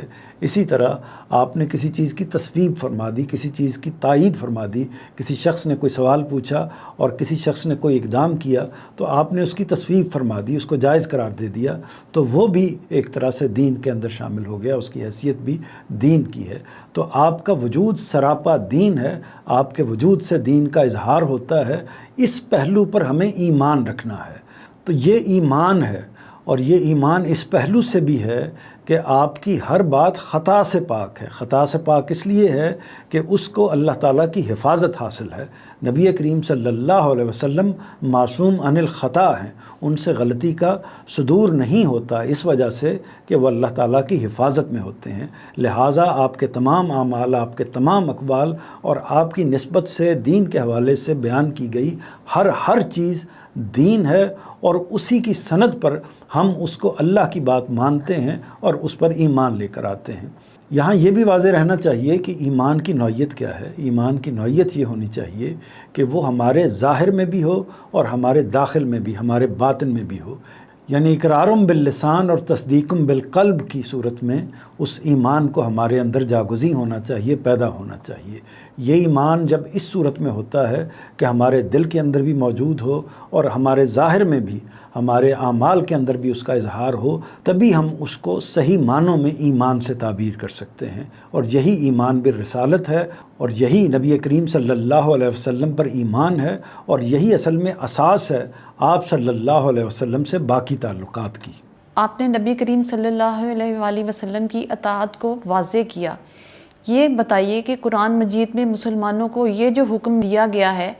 کہ ہمیں اپنی آواز کو حضور صلی اللہ علیہ وآلہ وسلم کی آواز سے نیچا رکھنا چاہیے، اس حکم پر آج کے زمانے میں کیسے عمل ہوگا؟ ہمیں اپنی آواز کو نبی کریم صلی اللہ علیہ وسلم کے مقابل میں پست رکھنا چاہیے، نیچا رکھنا چاہیے، دھیما رکھنا چاہیے۔ یہ بات سورہ حجرات میں بیان ہوئی ہے۔ اس میں اصل میں مقصود یہ ہے کہ ادب کا اس سطح کا مظاہرہ کیا جائے جو کسی عظیم ہستی کے سامنے کیا جاتا ہے۔ یہ بھی اصل میں اطاعت ہی کا بیان ہے، یعنی جس ہستی کے سامنے ہماری گردنیں خم ہوتی ہیں، ہمارے سر جھکتے ہیں، پورے دل و جان کے ساتھ اس کے سامنے سر تسلیم خم کرنا چاہیے، اور اس جگہ پر کھڑے ہونا چاہیے کہ ان کے مقابل میں ان کی رائے سے اختلاف تو کجا دور کی بات ہے۔ اسی طرح آپ کی حکم عدولی یا آپ کی بات کی نافرمانی تو بہت دور کی بات ہے۔ ہمیں آپ کے سامنے اپنی آواز کو ذرہ برابر بھی بلند نہیں کرنا چاہیے۔ یہ سوء ادب ہے، یہ خلاف ادب ہے۔ اس چیز کو اختیار کرنا اصل میں اس تعلق کو مجروح کرتا ہے جو ہمارا اپنے پیغمبر صلی اللہ علیہ وسلم کے ساتھ ہے، اور اس ایمان پر بھی اثر ڈالتا ہے جو نبی کریم صلی اللہ علیہ وسلم پر ہمارا قائم ہے۔ تو جہاں تک اس پہلو کا تعلق ہے کہ موجودہ زمانے میں جب کہ نبی کریم صلی اللہ علیہ وسلم بنفس نفیس انسانوں کے اندر موجود نہیں ہیں، تو اس موقع پر کیسے اس کا اہتمام کیا جائے کہ آپ کے سامنے ادب کا جو اظہار ہے، اپنی آوازوں کو، اپنے لہجوں کو پست رکھنے کا جو طریقہ ہے، اس کو کیسے اختیار کیا جائے۔ تو ظاہر ہے کہ اس کی وہ صورت تو نہیں ہو سکتی جو صحابہ کو میسر تھی۔ اس صورتحال میں ہم اصل میں نبی کریم صلی اللہ علیہ وسلم کے قائم مقام قرآن مجید کو سمجھیں گے، نبی صلی اللہ علیہ وسلم کے قائم مقام آپ کی سنت کو سمجھیں گے جو آپ کا عمل ہے، دین پر عمل کرنے کا طریقہ، اور اسی طرح آپ کی نسبت سے جو اقوال احادیث کی صورت میں ہمارے پاس پہنچ چکے ہوئے ہیں، ان میں جن کی نسبت آپ صلی اللہ علیہ وسلم سے متحقق ہو چکی ہے، ان کو آپ کا ہم قائم مقام سمجھیں گے۔ تو گویا کہ ان چیزوں کی حیثیت آپ کی قائم مقامی کی ہے، اور انہی کو ہمیں سامنے رکھتے ہوئے ان کی تعمیل کرنی چاہیے، ان کے آگے سر تسلیم خم کرنا چاہیے، ان کے اندر لکھی ہوئی یا ان کے اندر بیان کی گئی یا ان کے اعمال کے اندر جو موجود بات ہے، اس کو نبی کریم صلی اللہ علیہ وسلم کی ظاہر ہے کہ سند حاصل ہے۔ جب آپ کی سند حاصل ہے تو اس کا مطلب یہ ہے کہ ہم اس کی جب تعمیل کرتے ہیں، اس پر عمل کرتے ہیں، یا اس کے مقابل اپنے آپ کو کھڑا نہیں کرتے، یا اس کے مقابل میں کسی رائے کا اختلاف نہیں کرتے، کرتے یا اس کے مقابل میں اپنا سر اونچا نہیں کرتے یا اس کے مقابل میں اپنی آواز کو بلند نہیں کرتے، تو اس کا مطلب یہ ہے کہ ہم اسی رویے کا اظہار کر رہے ہیں جس رویے کا تقاضا سورہ حجرات میں کیا گیا ہے۔ حدیث میں آتا ہے کہ حضور پاک صلی اللہ علیہ وآلہ وسلم نے فرمایا کہ کوئی شخص اس وقت تک مومن نہیں ہو سکتا جب تک کہ میں اسے اس کے والدین، اس کی اولاد اور سب لوگوں سے زیادہ عزیز نہ ہو جاؤں۔ اس بات کا کیا مطلب ہے؟ اس کا مطلب یہ ہے کہ کسی مسلمان کا، کسی صاحب ایمان کا ایمان اس وقت تک مکمل ہی نہیں ہوتا جب تک وہ محبت آپ کے ساتھ قائم نہ ہو جائے، کہ جو اصل میں ایمان کی اساس ہے۔ محبت اصل میں بنیادی جذبہ ہے۔ ہم اپنے رب کے ساتھ، اپنے پروردگار کے ساتھ محبت کرتے ہیں، ہم اپنے خاندان کے ساتھ محبت کرتے ہیں، بیوی بچوں کے ساتھ محبت کرتے ہیں، اپنے والدین کے ساتھ محبت کرتے ہیں، دوست احباب کے ساتھ محبت کرتے ہیں۔ تو یہ محبت ہے جو ہمارے تعلقات کی، ہمارے ریلیشنز کی اساس بنتی ہے۔ ایمان کی اساس بھی یہی محبت ہے۔ یہ محبت اگر نہیں ہوگی تو ایمان کو وہ بنیاد ہی فراہم نہیں ہوتی جس پر وہ برگ و بار لا سکتا ہے، جس پر وہ کھڑا ہو سکتا ہے، تناور ہو سکتا ہے۔ تو اس لیے محبت بنیادی چیز ہے، اور محبت نام ہے ایثار و قربانی کا۔ یعنی جب ہم اپنے اعزاء سے، اپنے رشتہ داروں سے، اپنے والدین سے، اپنے پروردگار سے محبت کرتے ہیں تو اس کا مطلب کیا ہوتا ہے؟ اس کا مطلب یہ ہوتا ہے کہ ہم اپنی جان دینے کے لیے تیار ہیں، اپنا مال دینے کے لیے تیار ہیں۔ جو ہماری جان سے، ہماری ذات سے متعلق ہمارے اثاثے ہیں، وہ ان پر نثار کرنے کے لیے، ان پر قربان کرنے کے لیے ہم ہر وقت تیار رہتے ہیں۔ تو نبی کریم صلی اللہ علیہ وسلم کے ساتھ ہمارے ایمان کا بنیادی تقاضا ہے کہ وہ ایمان آپ کے ساتھ محبت پر قائم ہونا چاہیے، آپ کے ساتھ ایثار پر قائم ہونا چاہیے، آپ کے ساتھ قربانی کے تعلق پر قائم ہونا چاہیے۔ یہی وجہ ہے کہ صحابہ کرام ہمیشہ یہ کہا کرتے تھے، یعنی نبی کریم صلی اللہ علیہ وسلم جب آپ کو پکارتے یا صحابہ آپ سے مخاطب ہوتے تو کہتے کہ فدا کا ابی و امی یا رسول اللہ، اے اللہ کے رسول آپ پر ہمارے ماں باپ قربان ہوں۔ تو یہ اسلوب وہ اختیار کرتے تھے۔ تو اس کا مطلب یہ ہے کہ یہ محض اسلوب نہیں بلکہ دل کے اندر اس جگہ سے انسان کو کھڑے ہونا چاہیے کہ مجھے اپنے ماں باپ کو قربان کرنا پڑے آپ کی ذات اقدس پر تو میں اس قربانی کو دینے کے لیے تیار ہوں۔ مجھے اپنی جان کو قربان کرنا پڑے، میں اپنی جان قربان کرنے کے لیے تیار ہوں۔ اسی طرح میں اپنے بچوں کی قربانی دینے کے لیے تیار ہوں، میں اپنے مال متاع کی قربانی کے لیے آپ کی ذات اقدس کے لیے تیار ہوں۔ یعنی آپ کی ذات اقدس ان تمام رشتوں سے، ان تمام معاملات سے اور زندگی کے تمام امور سے جن سے میری وابستگی ہے، بالا تر ہے، بلند ہے، عزیز ہے، اور وہ عزیز ہونا ہی میرے لیے محمود ہے، اور وہ عزیز ہونا ہی مجھے محبوب ہے، اور اسی پر اصل میں میرے ایمان کی اساس قائم ہے۔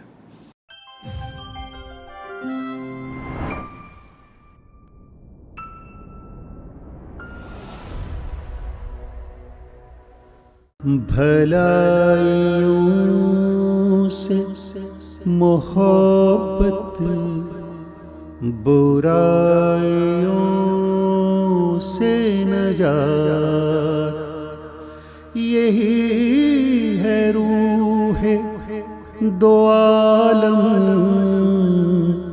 یہی ہے راز حیات۔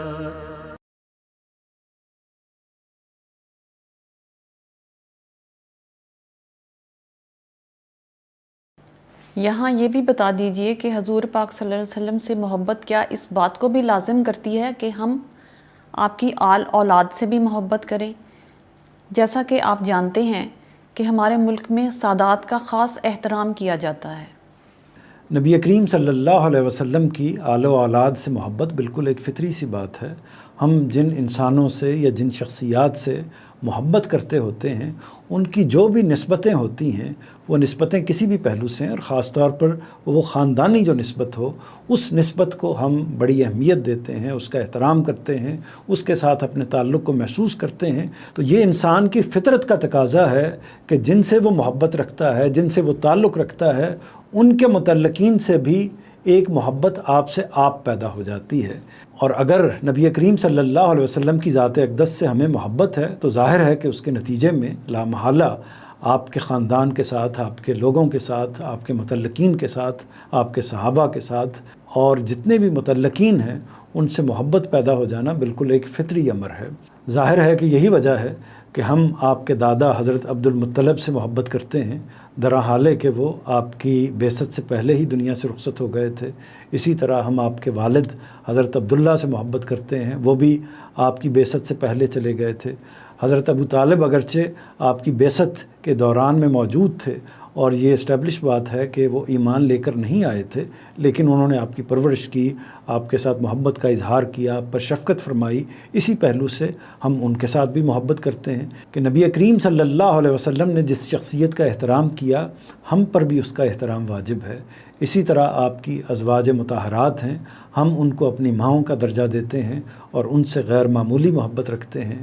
اسی طرح آپ کی اولاد میں آپ کی صاحبزادیاں ہیں، سیدہ زینب ہیں، سیدہ ام کلثوم ہیں، سیدہ فاطمہ ہیں، سیدہ رقیہ ہیں، تو ان سب سے ہمارا احترام کا، محبت کا تعلق ہے۔ اسی طرح آپ کے داماد ہیں سیدنا عثمان رضی اللہ عنہ، سیدنا علی رضی اللہ عنہ، تو ان کے ساتھ بھی ہماری محبت اسی طریقے سے قائم ہے۔ پھر آپ کے نواسے ہیں جن کے ساتھ آپ نے براہ راست بہت محبت کا، پیار کا اظہار کیا، سیدنا حسن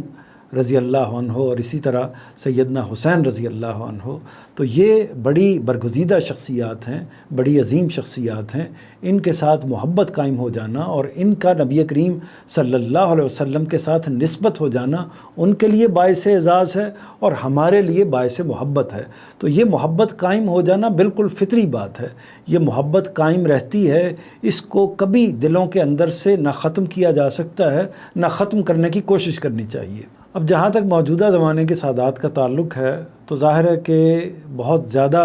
ایک زمانہ گزر گیا، 1400 سال ایک طرح سے گزر گئے، اور اس میں خاندان میں بھی بڑی وسعت آئی ہے، اور پھر ظاہر ہے کہ جب اتنی زیادہ وسعت آ جائے تو پھر محبت کے اندر، تعلق کے اندر وہ قوت، وہ اثر اس طریقے سے قائم نہیں رہتا، وسعت پیدا ہو جاتی ہے۔ جب وسعت پیدا ہو جاتی ہے تو پھر یہ خواہش کرنا کہ جس طرح میں کسی سید خاندان کے شخص کے ساتھ اس خیال سے کہ اس کا نبی کریم صلی اللہ علیہ وسلم سے کوئی خاندانی تعلق ہے، اس بنیاد پر محبت کرتا ہوں، تو دوسرے کو بھی ایسا ہی کرنا چاہیے۔ یہ کوئی ایسی ضروری بات نہیں ہے، کیونکہ دور حاضر میں جس طریقے سے یہ معاملات آگے بڑھتے ہیں تو بعض گھرانوں کے اندر وہ نسبت پر سوالات پیدا ہو جاتے ہیں، یہ خیال پیدا ہو جاتا ہے کہ یہ نسبت متحقق بھی ہے یا نہیں ہے، کیسے وہ سلسلہ چلا، کیسے نہیں چلا۔ لوگ اس کا اہتمام کرنے کی کوشش بھی کرتے ہیں، لیکن چونکہ اس کا ایمان سے کوئی تعلق نہیں ہے اور کسی برگزیدگی سے کوئی تعلق نہیں ہے، خواہ نبی کریم صلی اللہ علیہ وسلم کے وہ رشتہ دار، وہ اعزاء اور وہ لوگ ہیں جو ان کے قریب کھڑے ہوئے تھے اس زمانے میں، جن کا ابھی میں نے ذکر کیا، تو وہ آپ صلی اللہ علیہ وسلم کی کسی صلبی یا کسی ذاتی نسبت سے آپ کے ساتھ ان کا تعلق اس جگہ پر ان کو قائم نہیں کرتا کہ ان کو کوئی خاص فضیلت حاصل ہو گئی ہے۔ فضیلت تو ظاہر ہے تقویٰ کی بنیاد پر ہوگی، ایمان کی بنیاد پر ہوگی، تو اس کا تعلق ہماری محبت سے ہے، فضیلت کا تعلق اس سے نہیں ہے۔ اور اسی طرح حالیہ زمانے میں بھی اگر ہم کسی خاندان کو نبی کریم صلی اللہ علیہ وسلم سے منسوب سمجھتے ہیں اور اس کے ساتھ محبت رکھتے ہیں تو محبت ہی کی حد تک معاملہ ہونا چاہیے، کسی عقیدت کی جگہ پر یا کسی فضیلت کی جگہ پر یا کسی برگزیدگی کی جگہ پر ان کو فائز نہیں کرنا چاہیے۔ اچھا، اب آپ مختصر طور پر حضور پاک کی شفاعت کے بارے میں بتائیے۔ ہم میں سے ہر شخص آپ کی شفاعت کا طلبگار ہے اور چاہتا ہے کہ قیامت کے دن حضور پاک اس کی سفارش کریں اور وہ دوزخ میں جانے سے بچ جائے۔ شفاعت کے معنی ہے کہ معافی کے لیے سفارش کرنا۔ اس کو ایسے سمجھ لیجئے کہ مثال کے طور پر گھر کے اندر بچے سے اگر کوئی غلطی ہوتی ہے اور معاملہ والد صاحب کے پاس جاتا ہے اور بچہ یہ چاہتا ہے کہ اس معاملے میں درگزر کیا جائے، تو پھر ماں اس کی سفارش کرتی ہے اور والد صاحب سے یہ کہتی ہے کہ درگزر کیجئے، اس کو معاف کر دیجئے۔ تو والد اگر معاملے کی نوعیت یہ ہے تو اپنا کرم کرتے ہوئے، مہربانی کرتے ہوئے اس کو معاف کر دیتے ہیں۔ اسی طرح ایک اور مثال لے لیجئے، مثلا اسکول کے اندر کسی بچے سے کوئی غلطی ہوتی ہے، طالب علم سے کوئی غلطی ہوتی ہے، تو استاد یعنی اس کا جو ٹیچر ہے وہ اس کو تنبیہ کرتا ہے، اور اس کے بعد جب وہ یہ محسوس کرتا ہے کہ اس بچے کو معافی ملنی چاہیے تو وہ اس بچے کو لے کر پرنسپل کے پاس مثال کے طور پر چلا جاتا ہے اور پرنسپل کے سامنے اس بات کی سفارش کرتا ہے کہ میں نے بچے کو سمجھا دیا ہے، آپ اس کو معاف کیجئے، درگزر کر دیجئے۔ تو یہ شفاعت کا معنی و مفہوم ہے، یعنی معافی کے لیے کسی کی سفارش کرنا۔ اب جہاں تک رسالت مآب صلی اللہ علیہ وسلم کی شفاعت کا تعلق ہے تو اپنی حقیقت میں، اپنی روح میں وہ اسی نوعیت کی شفاعت ہے کہ آپ انسانوں کی خطاؤں کے حوالے سے، ان کے گناہوں کے حوالے سے، ان کی طرف سے ہونے والی کمیوں کوتاہیوں کے حوالے سے پروردگار کے حضور اس امر میں سفارش کریں گے کہ پروردگار ان کے گناہوں سے درگزر فرمائیے اور انہیں معاف کر دیجئے۔ یعنی یہ ایک درخواست ہوگی جو نبی کریم صلی اللہ علیہ وسلم انسانوں کے لیے یا مسلمانوں کے لیے یا جن کے بارے میں وہ یہ سمجھتے ہوں گے پروردگار کے حضور میں اپنی درخواست، اپنی التماس پیش کریں گے۔ تو ہم یہ کہہ سکتے ہیں کہ نبی کریم صلی اللہ علیہ وسلم کی شفاعت اصل میں 3 اجزاء پر مشتمل ہے۔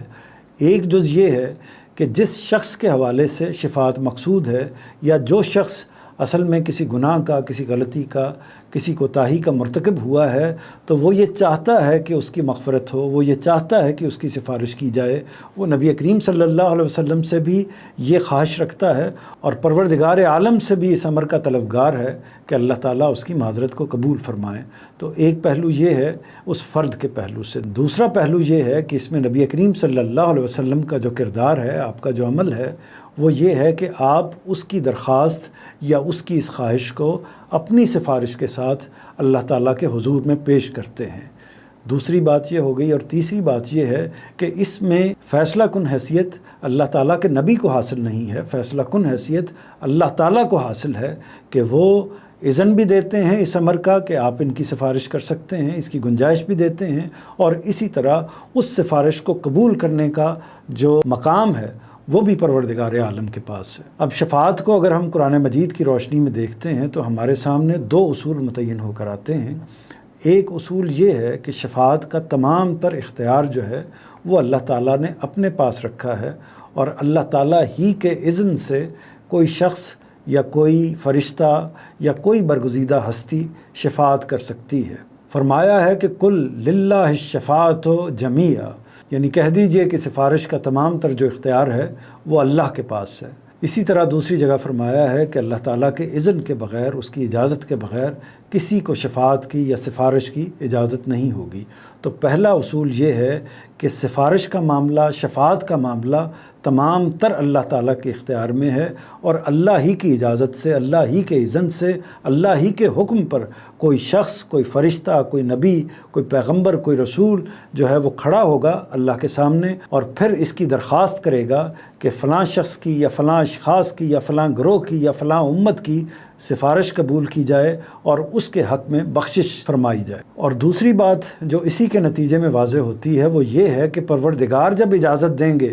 تو ظاہر ہے کہ انہی انسانوں کے بارے میں اجازت دیں گے جن کے بارے میں اللہ تعالیٰ کا یہ فیصلہ ہوگا کہ ان کے بارے میں انہوں نے مغفرت کا فیصلہ کر لیا ہے، بخشش کا فیصلہ کر لیا ہے، ان کے گناہوں کو معاف کرنے کا فیصلہ کر لیا ہے۔ تو گویا فیصلہ ایک طرح سے پہلے سے طے ہوگا پروردگار کے ہاں، نبی کریم کے اکرام کے لیے یا فرشتوں کے اکرام کے لیے یا بعض دیگر صالحین کے اکرام کے لیے ان سے کہا جائے گا کہ آپ چاہیں تو ان کی شفاعت کریں، چاہیں تو ان کی سفارش کریں۔ تو سفارش کا یہ تصور ہے جس کو ملحوظ رکھنا چاہیے، اور اس کے نتیجے میں یہ تصور قائم نہیں کر لینا چاہیے کہ گویا نبی کریم صلی اللہ علیہ وسلم کسی ایسے شخص کی سفارش کریں گے، کسی ایسے شخص کی شفاعت فرمائیں گے کہ جو اصل میں شر کا مجموعہ ہوگا اور گناہوں کا اس کا جو پلڑا ہے وہ نیکیوں کے مقابلے میں بھاری ہوگا۔ تو ایسے شخص کی سفارش بظاہر یہی اندازہ ہوتا ہے کہ نبی کریم صلی اللہ علیہ وسلم نہیں فرمائیں گے،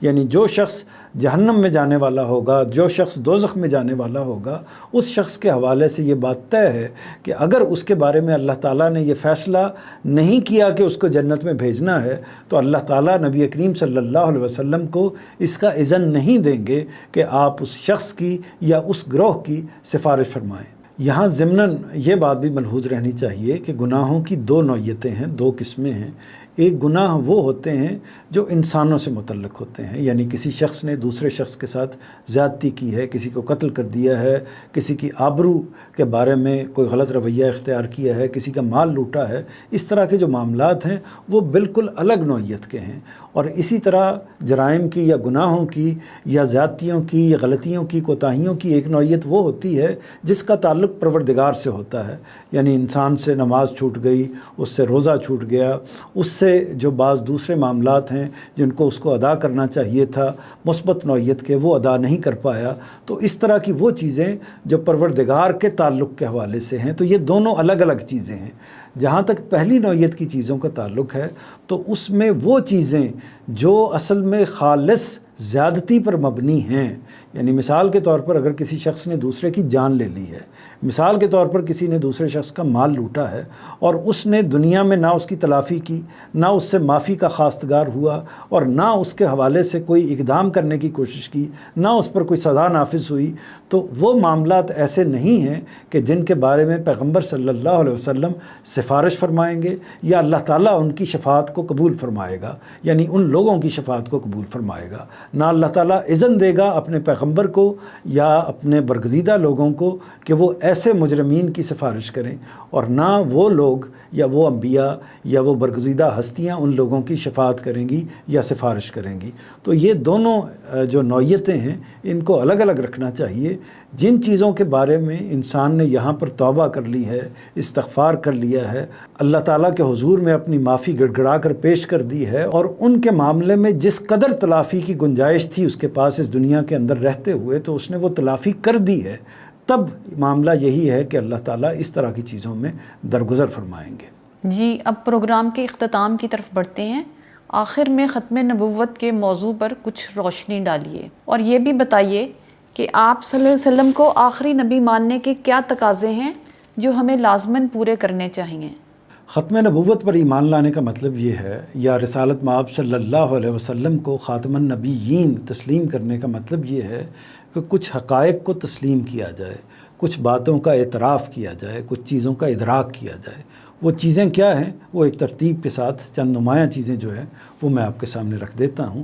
ان میں سے پہلی چیز یہ ہے کہ یہ تسلیم کیا جائے، یہ مانا جائے کہ اللہ تعالیٰ کی ہدایت کا منبع و ماخذ اس دنیا میں اب نبی کریم صلی اللہ علیہ وسلم کے علاوہ کوئی اور نہیں ہو سکتا. آپ دین کا، اللہ کی ہدایت کا واحد تنہا ماخذ ہیں، اور آپ ہی سے دین کو وصول کیا جائے گا. آپ کے علاوہ کسی اور جگہ سے دین کی سند حاصل نہیں کی جا سکتی یا دین کو وصول نہیں کیا جا سکتا. دوسری بات، اس بات پر یقین رکھنا ہے، اس بات کو تسلیم کرنا ہے کہ اللہ تعالیٰ کی ہدایت مکمل ہو چکی ہے. اللہ کا آخری نبی آ گیا ہے، اللہ کی آخری کتاب آ گئی ہے، اور اللہ تعالیٰ کی طرف سے ہدایت کا تمام اہتمام جو ہے وہ مکمل ہو چکا ہے. اب اس کے بعد اس نوعیت کی ہدایت کی کوئی ضرورت انسانیت کو باقی نہیں رہی ہے. اور تیسری اور بڑی اہم بات یہ ہے کہ اس چیز کو مانا جائے کہ نبوت بھی ختم ہوئی ہے اور اس کے ساتھ ساتھ نبوت کے کمالات بھی ختم ہو گئے ہیں. یعنی وہ اوصاف جو نبوت کے ساتھ خاص ہیں، یعنی وحی آئے گی، فرشتہ آئے گا، کشف ہوگا، الہام ہوگا، یہ ساری جو چیزیں ہوں گی یہ نبوت کے ساتھ خاص ہیں. اب اس کا دروازہ بند ہو چکا ہے. نہ اب کوئی وحی آئے گی، نہ کوئی الہام ہوگا، نہ آسمان سے رابطہ ہوگا، نہ کوئی فرشتہ آئے گا. یہ سارے معاملات اب ہمیشہ ہمیشہ کے لیے اللہ تعالیٰ نے ختم کر دیے ہیں. تو نبوت بھی ختم ہوئی ہے اور نبوت کے اوصاف و کمالات بھی ساتھ ہی ختم ہو گئے ہیں. چوتھی بات یہ ہے کہ دین کے معاملے میں واجب الاطاعت جو ہستی ہے وہ رسول اللہ صلی اللہ علیہ وسلم ہی کی ہے. آپ کے علاوہ اس پہلو سے، یعنی دین کے پہلو سے، کسی اور کی اطاعت نہیں کی جائے گی. آپ ہی کے سامنے سر تسلیم خم کیا جائے گا، آپ ہی کی بات کو دین سمجھا جائے گا. آپ دین کے پہلو سے جس چیز سے روکیں گے اس سے روکا جائے گا، اور جس چیز کی اجازت دیں گے اس کی اجازت کو تسلیم کیا جائے گا، اور اسی طرح جس چیز کو آپ کرنے کا کہیں گے اس پر عمل درآمد کیا جائے گا. کسی پیر کو، کسی مرشد کو، کسی صوفی کو، کسی ملا کو، کسی عالم کو یہ حیثیت حاصل نہیں ہے کہ ہم باقی انسان امت ان کے سامنے ایک طرح سے اس حیثیت سے سر تسلیم خم کرے کہ ان کی بات کو اس طرح تسلیم کرے جس طرح کہ اللہ کے پیغمبر کی بات کو تسلیم کیا جاتا ہے. پانچویں بات یہ ہے کہ اس بات کو تسلیم کیا جائے کہ اگر کسی شخص نے نبی کریم صلی اللہ علیہ وسلم کے بعد نبوت کا دعویٰ کیا ہے، آج کیا ہے یا ماضی میں کیا ہے یا آئندہ کرے گا، تو اس کے اس دعوے کی کوئی حیثیت نہیں ہے، کوئی حقیقت نہیں ہے. وہ دروغ گو ہے، اس کا دعویٰ جھوٹ پر مبنی ہے، جعلسازی پر مبنی ہے، اس کو کسی طریقے سے تسلیم نہیں کیا جا سکتا، کیونکہ خدا کا یہ فیصلہ ہمیشہ ہمیشہ کے لیے قیامت تک کے لیے آ چکا ہے کہ نبی کریم صلی اللہ علیہ وسلم پر نبوت کو ختم کر دیا ہے، اور آپ کے بعد کوئی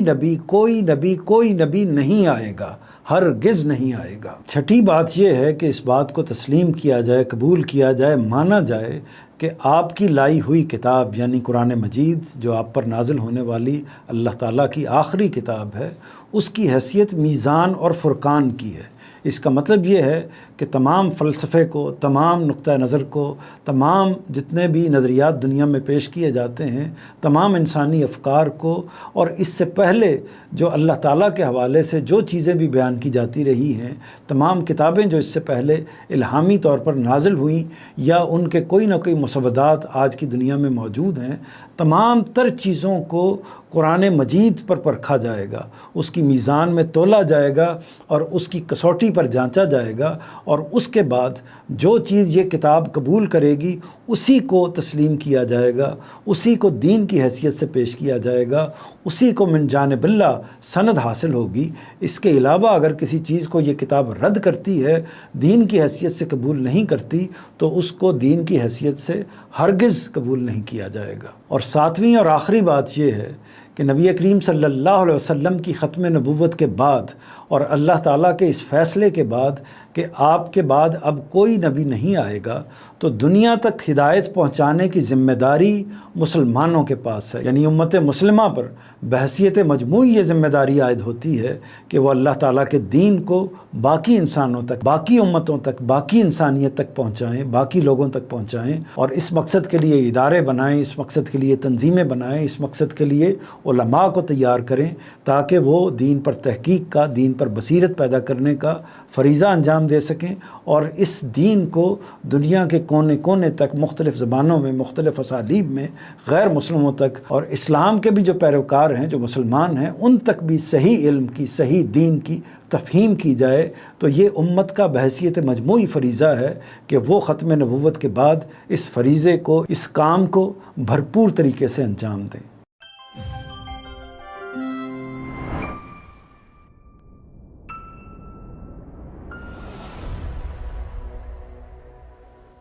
بھلائیوں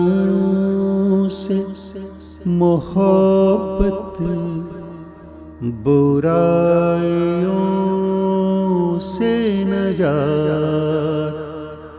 یہی ہے روح دو عالم، یہی ہے راز حیات۔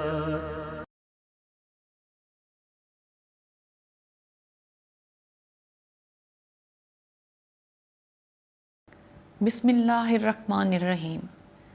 راز حیات کے ایک اور ایپیسوڈ کے ساتھ آپ کی خدمت میں حاضر ہیں۔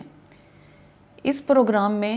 ہم نے اپنے تعلقات کو، اپنے ریلیشنز کو موضوع بنایا ہے۔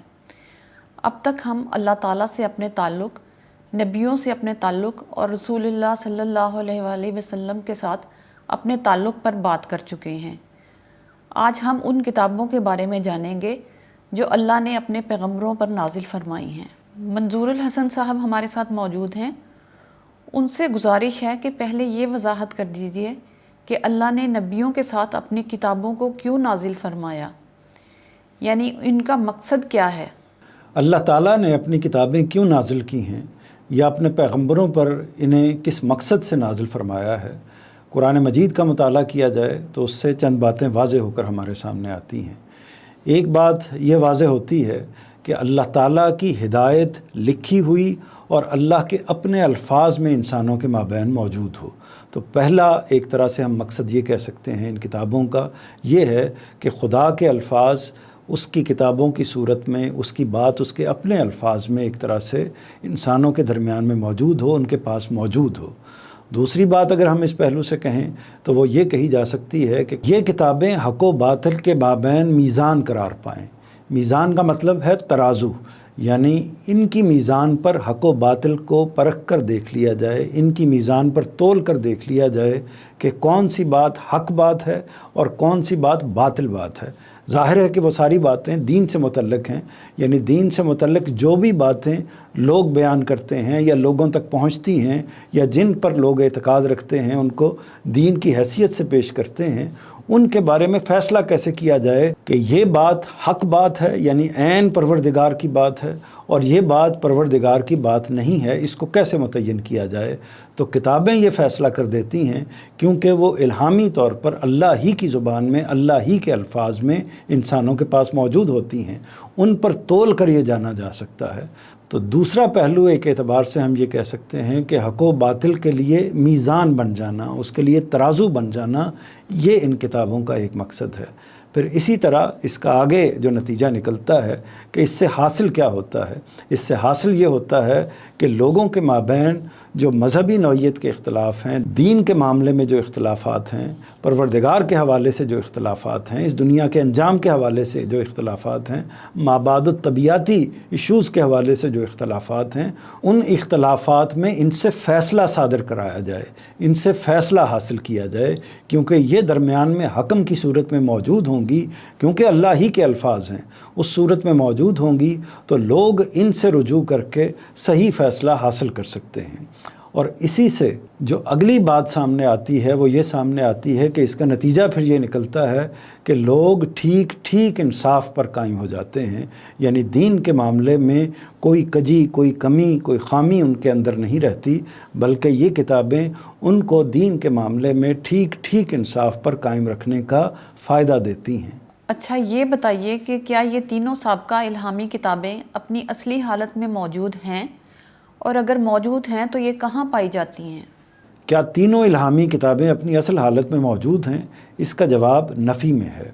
اس کی وجہ کیا ہے؟ اس کی وجہ یہ ہے کہ اللہ تعالیٰ نے ان کی حفاظت کا اہتمام نہیں فرمایا۔ اللہ تعالیٰ نے اگر ان کی حفاظت کا اہتمام کیا ہوتا تو یہ اسی طرح محفوظ ہوتی جس طرح اس وقت قرآن مجید محفوظ ہے۔ پہلی بات یہ ملحوظ رکھیے کہ یہ اپنی اصل حالت میں، یعنی اس حالت میں یا ان الفاظ میں جن میں اللہ تعالیٰ نے ان کو نازل فرمایا تھا، جس ترتیب سے اللہ تعالیٰ نے ان کو نازل فرمایا تھا، عین بعین اس ترتیب سے، عین بعین ان الفاظ کے ساتھ، عین بعین اس زبان کے اندر یہ کتابیں دستیاب نہیں ہیں۔ وجہ کیا ہے؟ وجہ یہ ہے کہ اللہ تعالیٰ نے ان کی حفاظت کا اس طرح اہتمام نہیں فرمایا جس طرح کہ قرآن مجید کی حفاظت کا اہتمام کیا ہے۔ دوسرا واقعہ یہ ہوا ہے کہ ان کی زبانیں متروک ہو چکی ہیں، یعنی دنیا سے ناپید ہو چکی ہیں، ختم ہو چکی ہیں۔ عبرانی زبان جس میں تورات نازل ہوئی ہے، زبور نازل ہوئی ہے، وہ اس وقت دنیا میں موجود نہیں ہے، کہیں بولی نہیں جاتی۔ اسی طرح آرامی زبان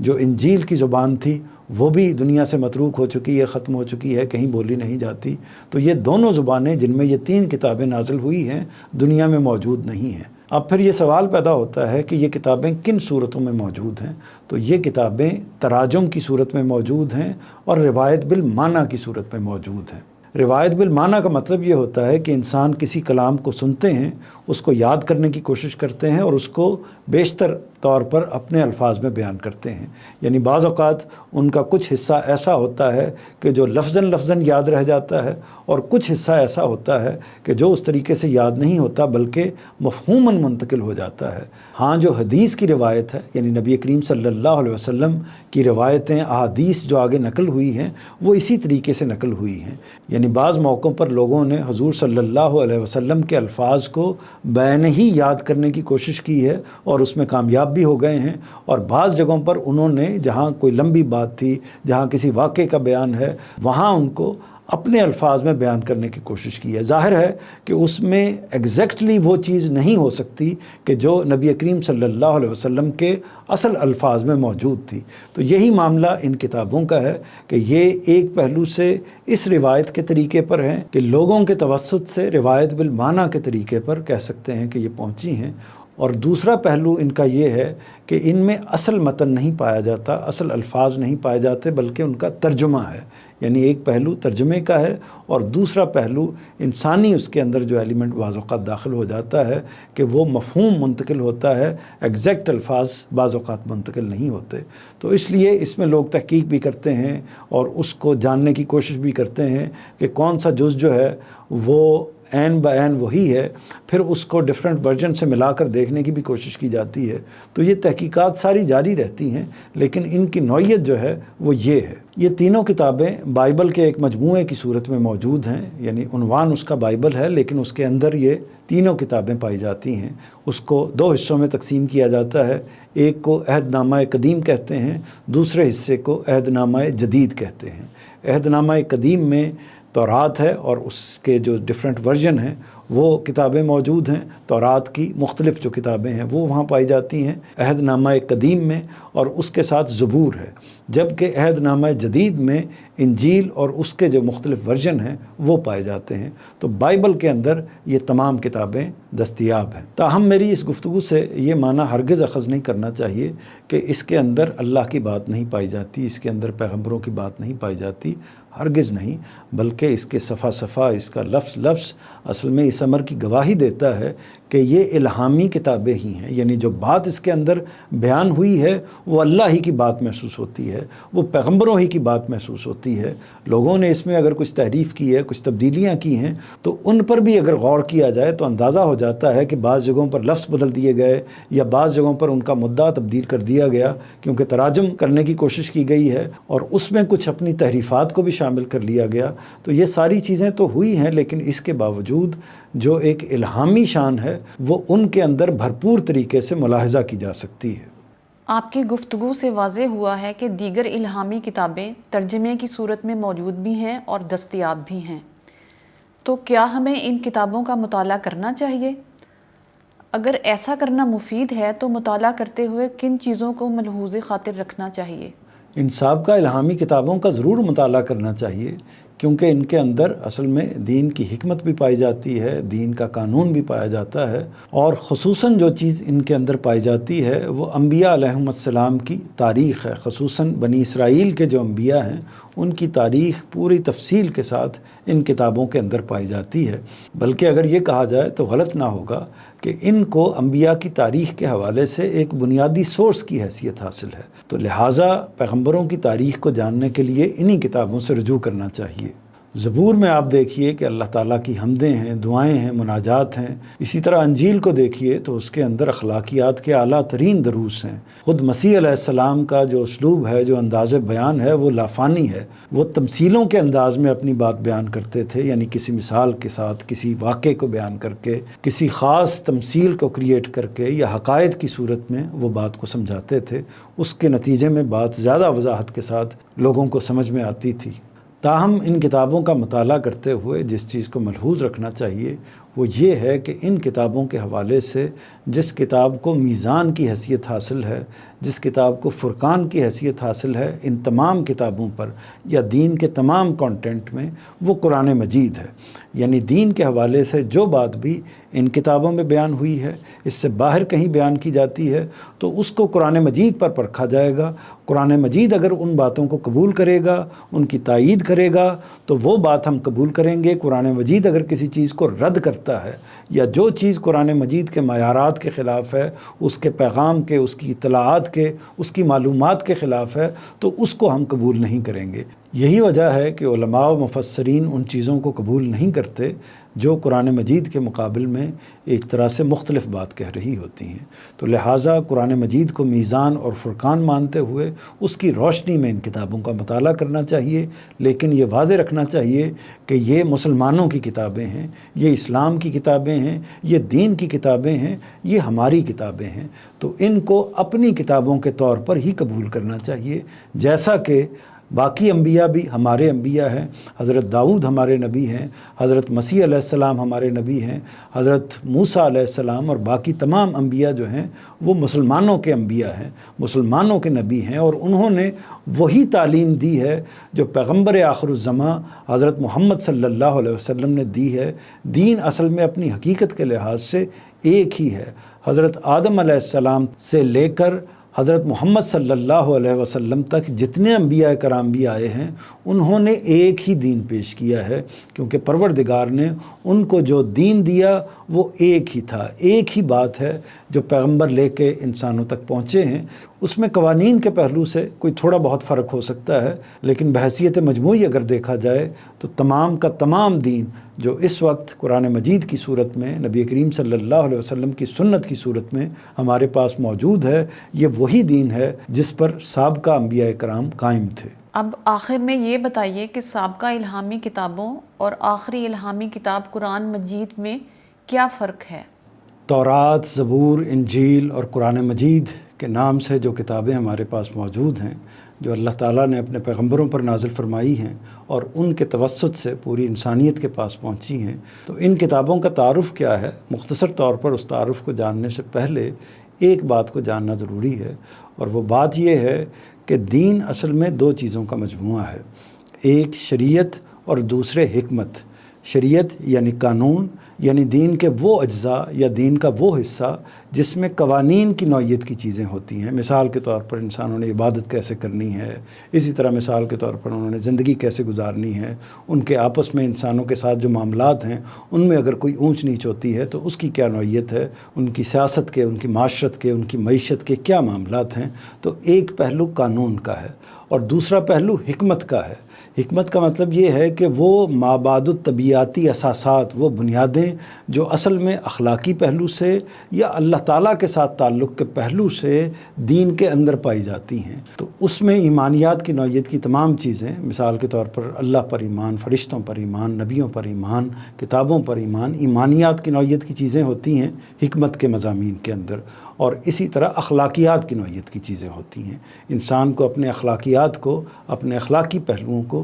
کن چیزوں پر استوار کرنا چاہیے۔ تو گویا ہم یہ کہہ سکتے ہیں کہ دین دو اجزاء کا مجموعہ ہے، ایک قانون یا شریعت اور دوسرے حکمت۔ تمام کتابیں اصل میں جب دین کو بیان کرتی ہیں تو ان میں کسی نہ کسی پہلو سے یہ دونوں چیزیں موجود ہوتی ہیں۔ اس بات کو بطور تمہید ملحوظ رکھیے گا۔ اب میں آگے کتابوں کے تعارف کے حوالے سے تھوڑی سی بات کر دیتا ہوں۔ تو پہلی نمایاں کتاب